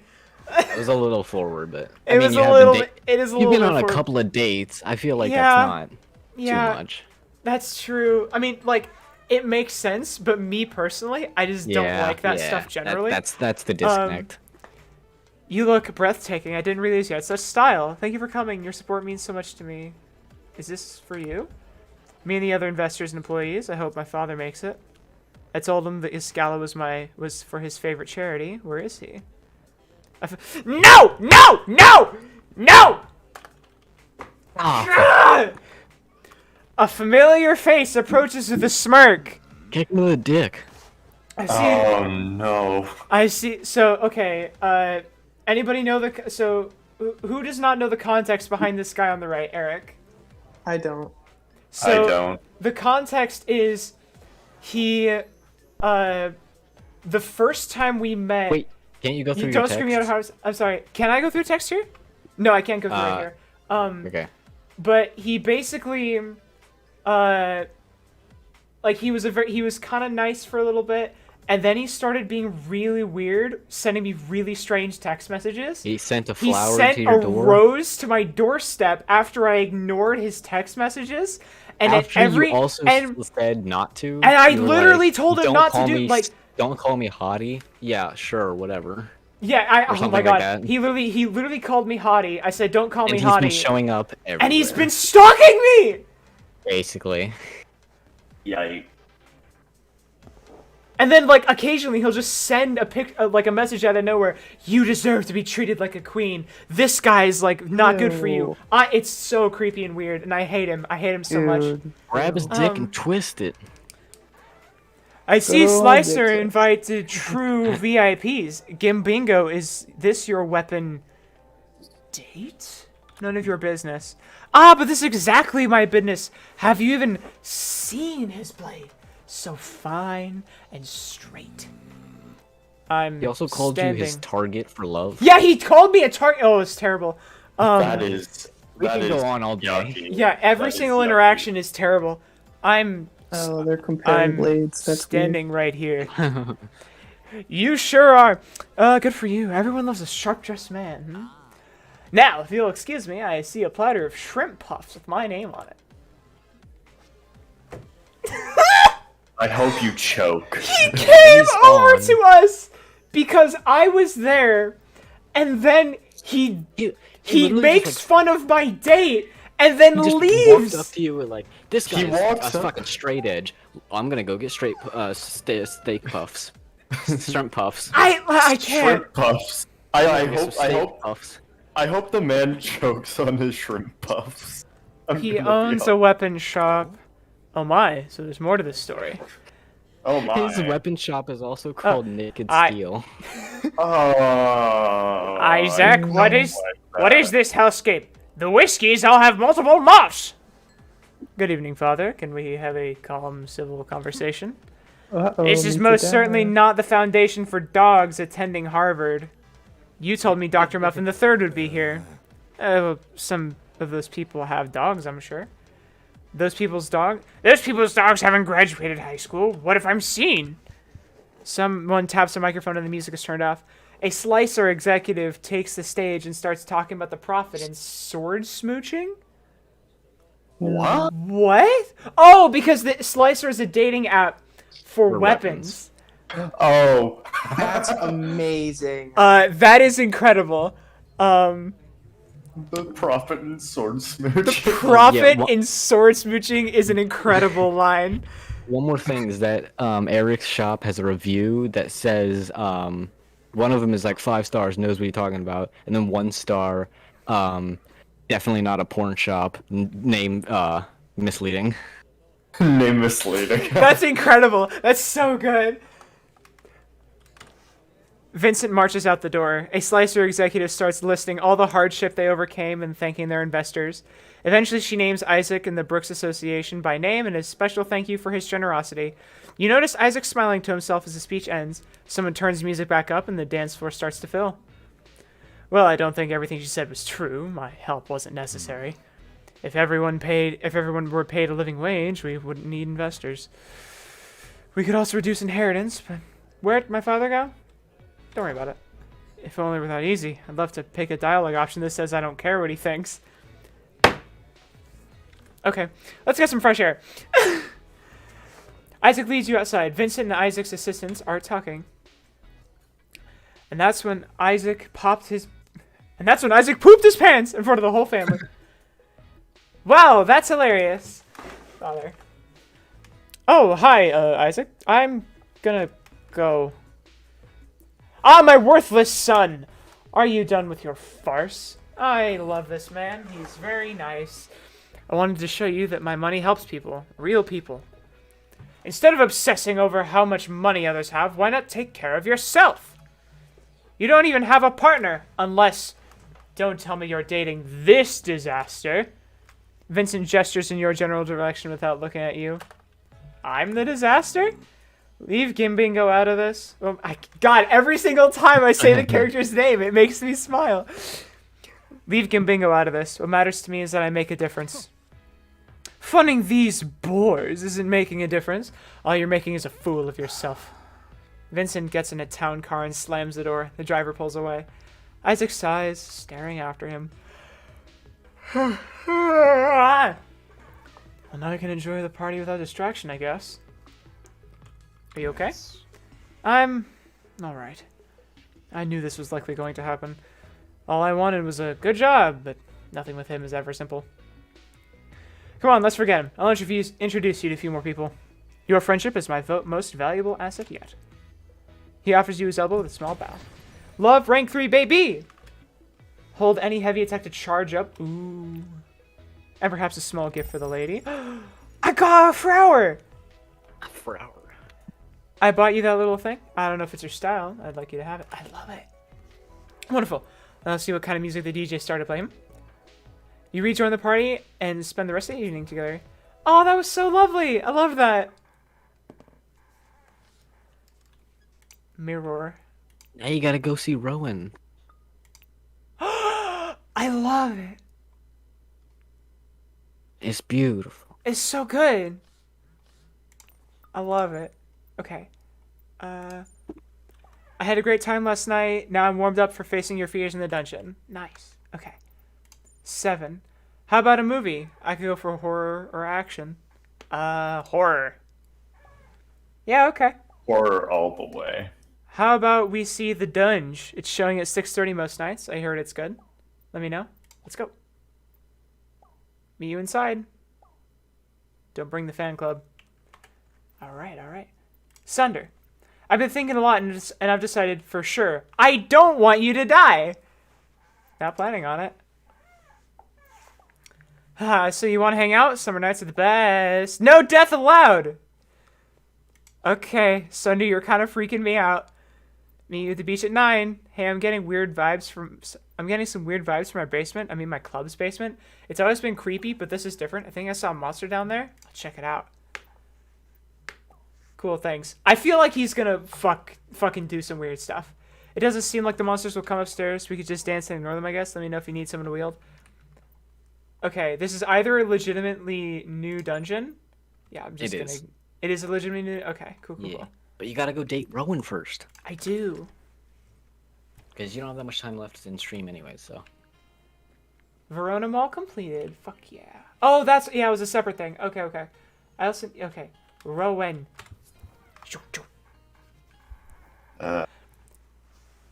The mansion's... You're gonna love this. The mansion's front door does not have a doorbell. Only a raven-headed door knocker.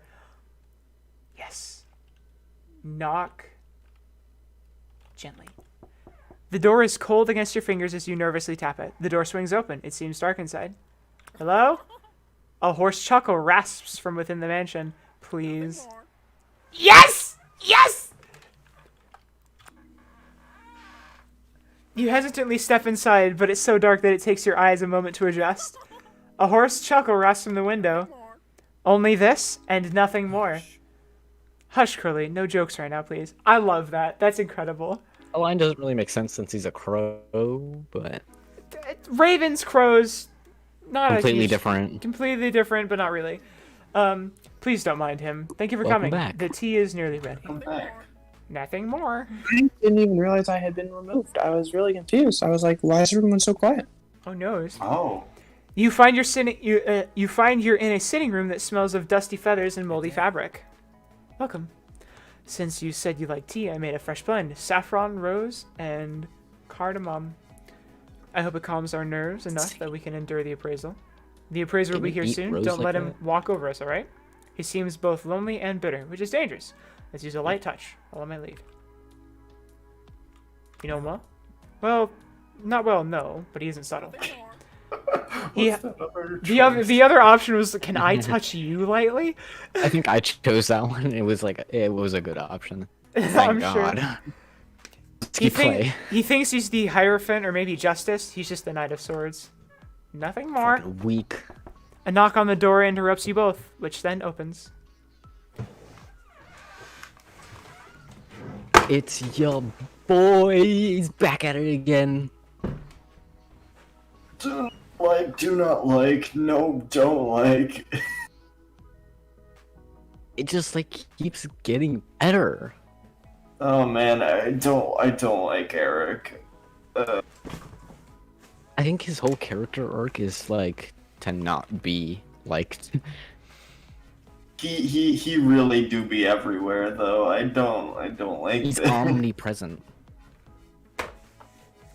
Why can't You he just stay at his simply weird escape. shop? Well, hello, lovelies. I wasn't expecting Gimbingo as well. You're a scythe for sore eyes. Are you here to bid on the estate items as well? Let Rowan answer. You sip your tea, delicious, layered. And Rowan meets your eye with a small, grateful smile. Gimbingo is my associate, serving as a witness. That is all. Would you like some tea? I harvested the leaves just this morning. I'd rather not waste time, no matter how exciting. My store has to be closed while I'm here, after all. Let's just see the blades and be done with it. I'm gonna be quite honest. I feel like Eric just like straight up leaves his store for like hours on end, and like nobody cares. Just, like, Yeah, exactly. Just walking around town looking for Gimbingo. Oh, God. Have you seen Game Bingo? Also, he literally says that he's like a novice. Like he's not. He kind of does. I don't know why he's appraising anything. Yeah, he's not like very good at blacksmithing. He's watching YouTube videos on it. Yeah, that's literally what it was. Rowan brings out a long silk-wrapped package that they unwrap to reveal a sword and a sickle. They're family heirlooms from the British side of the family. Well, this sword is in the style of ancient Britain around 2,000 years ago. It's fine workmanship for a replica. I'll give you $300. I get $350. Is this guy trying to scam us out I of? feel like he is. Hey, I'll give you this shiny nickel. Rowan I'll clears give you their this throat and speaks almost too quietly to be heard. It's not a replica. I shall shove it down. This isn't a 2,000-year-old sword, my dear NB. Be reasonable. God. Huh? What does that word mean? Non-binary. Like Get more non-binary NB. So instead of saying like the letters NB, people just say a word. My dear NB, be reasonable. I don't know, like, God, if he said my dear man, my dear woman, my dear NB, I don't really care, like, what the gender is. He's just a smug dick. He do kind of. It's the blade. It's the blade that Boudica wielded when she defeated the Romans and chased them from Wales. Eric blinks, then blinks again. He clears his throat awkwardly, gathering his thoughts. First of all, Boudica didn't defeat the Romans. They defeated her, sadly. Imperialist propaganda. Second of all, if you think this blade is more than 50 years old, you're dumber than you look.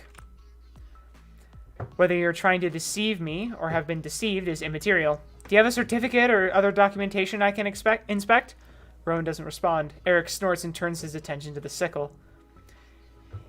Here, there's a bit of family resemblance, What is this, a cousin? You tell me. Well, it's potentially a bit older than the other, maybe 100 years or so. What is this crest? You're the expert. Now, don't sulk. It ruins your pretty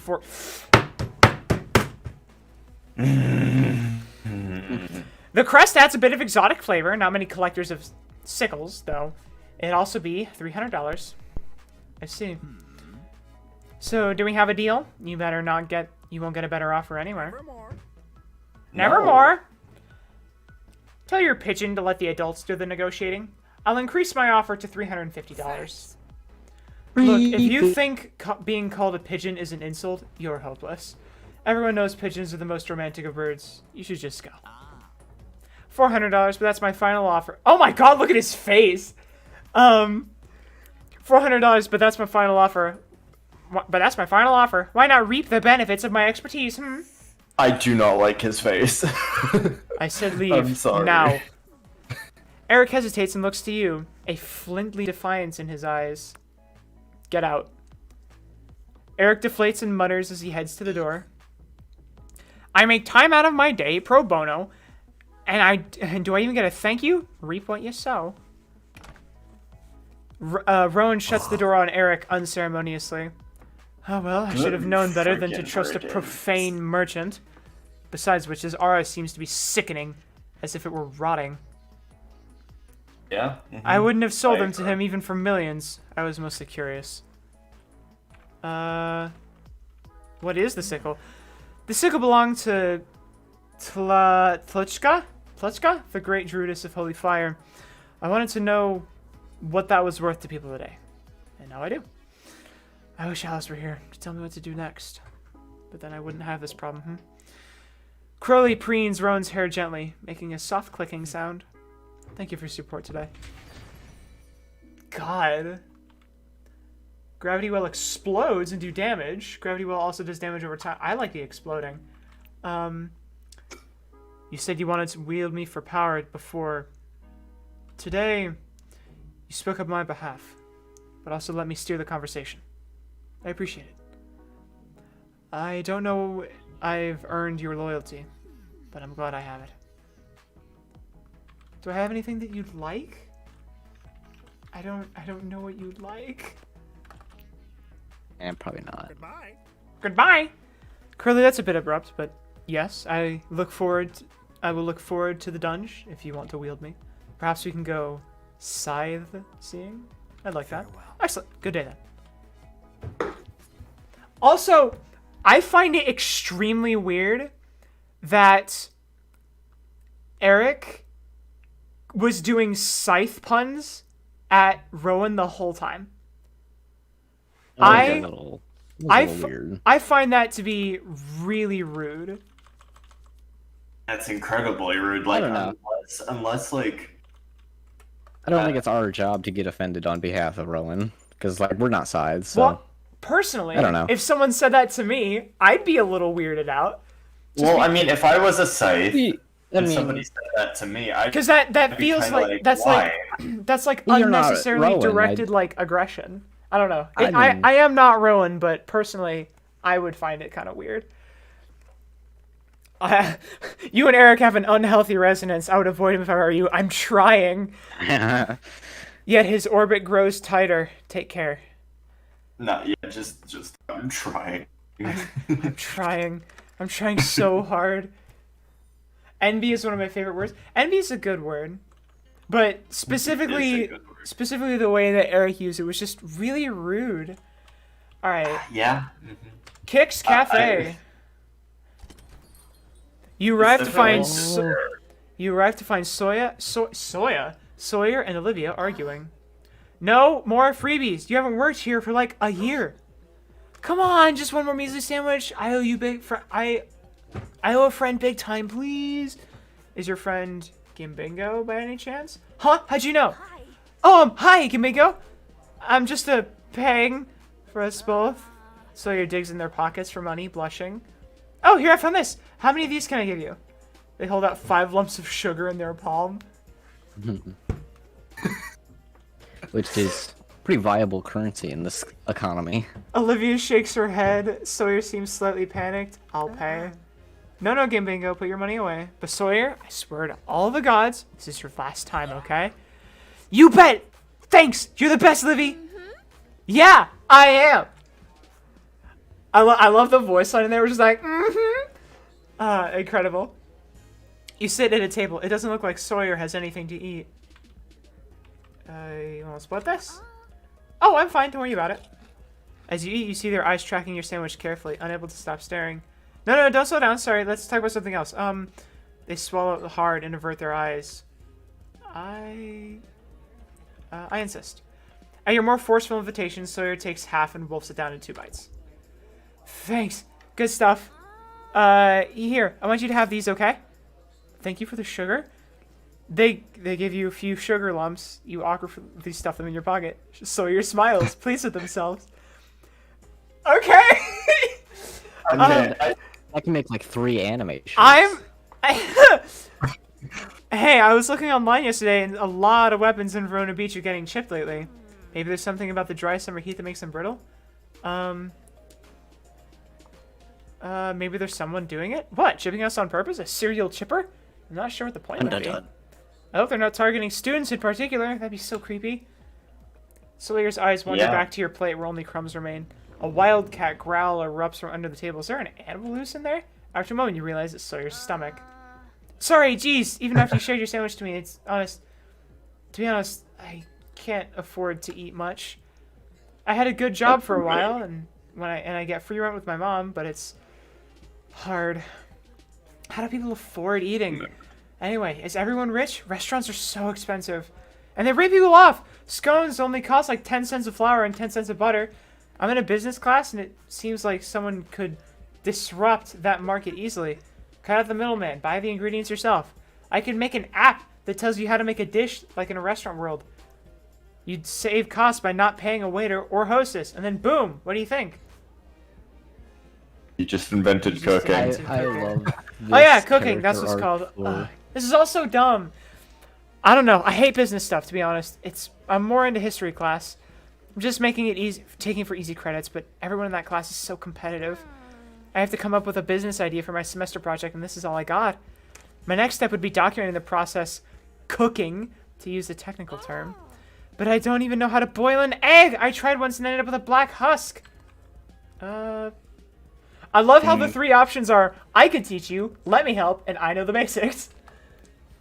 I want to say no, but to progress the story, I guess. I know the basics. Well, hold on. Why do you want to say no? That's because I personally know very little about cooking. That's but Gambingo knows tons. True. That's 1,000 times more than me. Would you show me how, please? That'd be amazing. I'll do a little more research on egg boiling first, but then I'll hit you up for lessons. If I bring the ingredients, would you think? What? Sawyer takes a breath and gathers her courage. Is it a date? I hope so. Okay, I'll try to play cool. Yeah. I've got to get to history. But let me know when you're heading to the dungeon. I did some first aid on my cracked blade, and I'm ready to fight again. Wait, I can throw him? Or I can throw them? Yeah. Excellent. Talk to you soon. Oh, I can throw them. That's incredible. I have to. Trash. Sorry. I have to say, honestly, glaives are one of my favorite weapons. Just generally. Before this game, years and years, I never knew what a glaive was because I only knew it from the balloons games, and it was a boomerang, which isn't right. Yeah. It is not a boomerang. That's what it said in the game, and that's all I knew it from. Sounds like to boil an egg, you have to use a lot of water, like a whole pot full. So that was my problem. Yeah, was he just like... Did you just put an egg on like a skillet and just say, go? No. He put like some water in there. They put it on the grill. That's just on the grill. No cracking the egg at all. God, they're so nervous. Their whole character arc of cooking, which is the entire arc. Yes! Yes! Oh, that's incredible. Okay, is there anything else to do before we end stream? Because we're kind of over. Just don't end stream. You know, I didn't think about that before. Yeah, you're always ending it. Oh shit, okay, we do have a date with Sunder. Okay, let's do that. These dates don't take too long. Oh, okay, yeah, this is his co-owner of the place. You find Sunder and Mandy sitting on a dune. Sunder appears to be drinking. Woo! Are we celebrating? Yeah, being alive is the best, right? I wouldn't recommend it. You know, most people are dead, statistically. That's a lot of people. Really, a lot. Sometimes I try to calculate the number of ghosts there would be. Like, even if 1% of people had unfinished business, that'd be millions of ghosts. All kinds of ghosts. Solons, schoolgirls, fashion designers, farmers, everyone. Are you really trying to be more goth than me? Yeah. No, I'm being really anti-goth right now, man. You keep up. I'm saying, like, the VIP living is like the VIP section of the universe. Live it up. Let's live it up. That's what I'm talking about. Kabigo, what's the moment in your life when you felt most alive? You spend your time chatting, looking over the moonlit ocean. Eventually, there's a silence, and Mandy clears her throat. I'm getting hungry. You must be too, Sunder. How about a snack? Mandy looks at you curiously. What kind of food? I like my food fresh and locally sourced. Verona Beach has a few options. Cut it out, Mandy. What? You haven't told poor Gambingo about your little hobby? What hobby? Ah, Mandy, just go home if you're feeling antsy. Suit yourself. Just don't stay out too late. Sun comes up fast in summer. Mandy slinks away into the evening. Sunder glares. Sunder sighs, apparently at a loss for words. What hobby? I don't want to talk about it. Not right now. A cold breeze comes in from the ocean, chilly against her skin. Please tell me. He pointedly ignores what you said and instead rubs your arms gently. Sunder's hands aren't any warmer, but the friction helps relax you a little. Please stop it! No! I don't... He takes off his jacket and settles it around your shoulders. Oh. I did get cool shades, though. Yeah, Also got you a little gift. I always wake up a little too late to use them. Thanks. And I know you said you want the truth. I've been thinking about that. I guess I still have some things I'm not ready to talk about. Looks like he started to shiver. Let's just forget about this, and I'll walk you home where it's warm. You walk together through the Verona Beach until you arrive at your building. Why is You give him his his jacket. shirt up? You give him his jacket back, and he puts it on gratefully. I know you're probably furious with me right now, but just listen for a second, okay? Before Mandy ran her mouth, I had so much fun with you tonight. Usually around now I get the summertime blues, but with you, I feel so alive. Bleeding does more damage. Fuck yeah. Like, all my dark thoughts don't weigh me down. And honestly, I don't want to go back to my lonely apartment. It's like a crypt. I'll kick myself later if I didn't ask. Can I come up?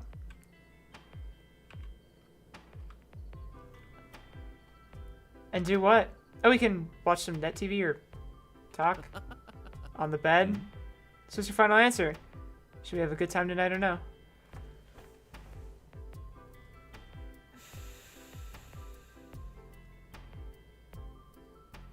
I don't know.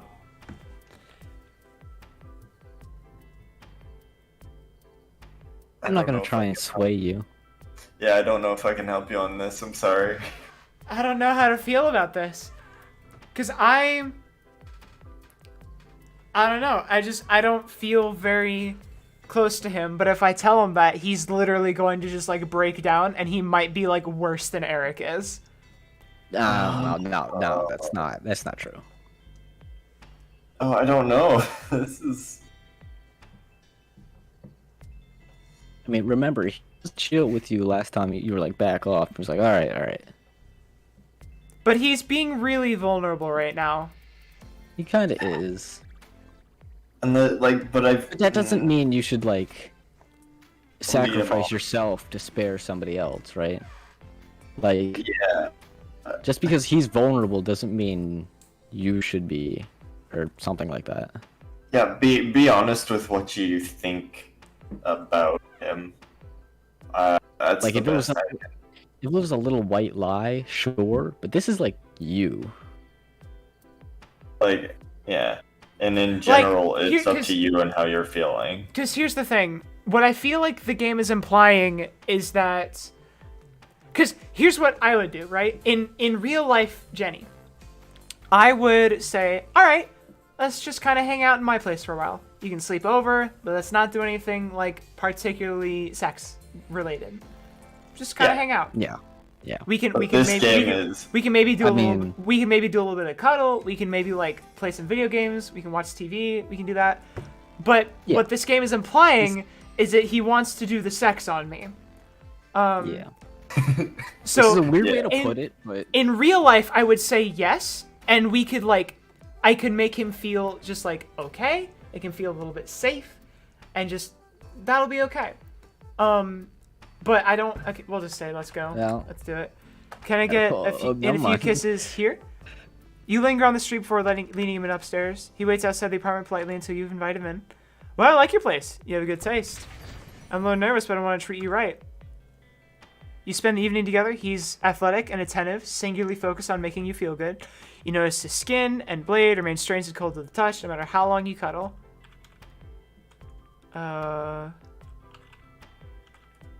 Want a blanket? Sure, why not? No harm being extra cozy. You snuggle up and kiss a few extra dozen times before he staggers to a feet, putting his clothes on.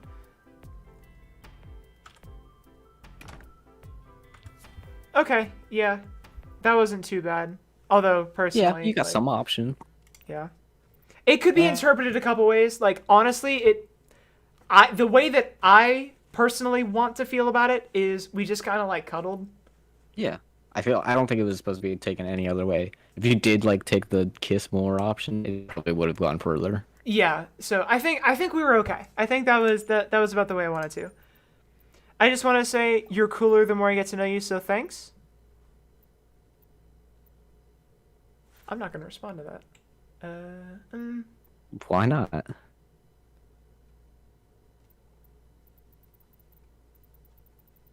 You too. Let's dunge. Okay.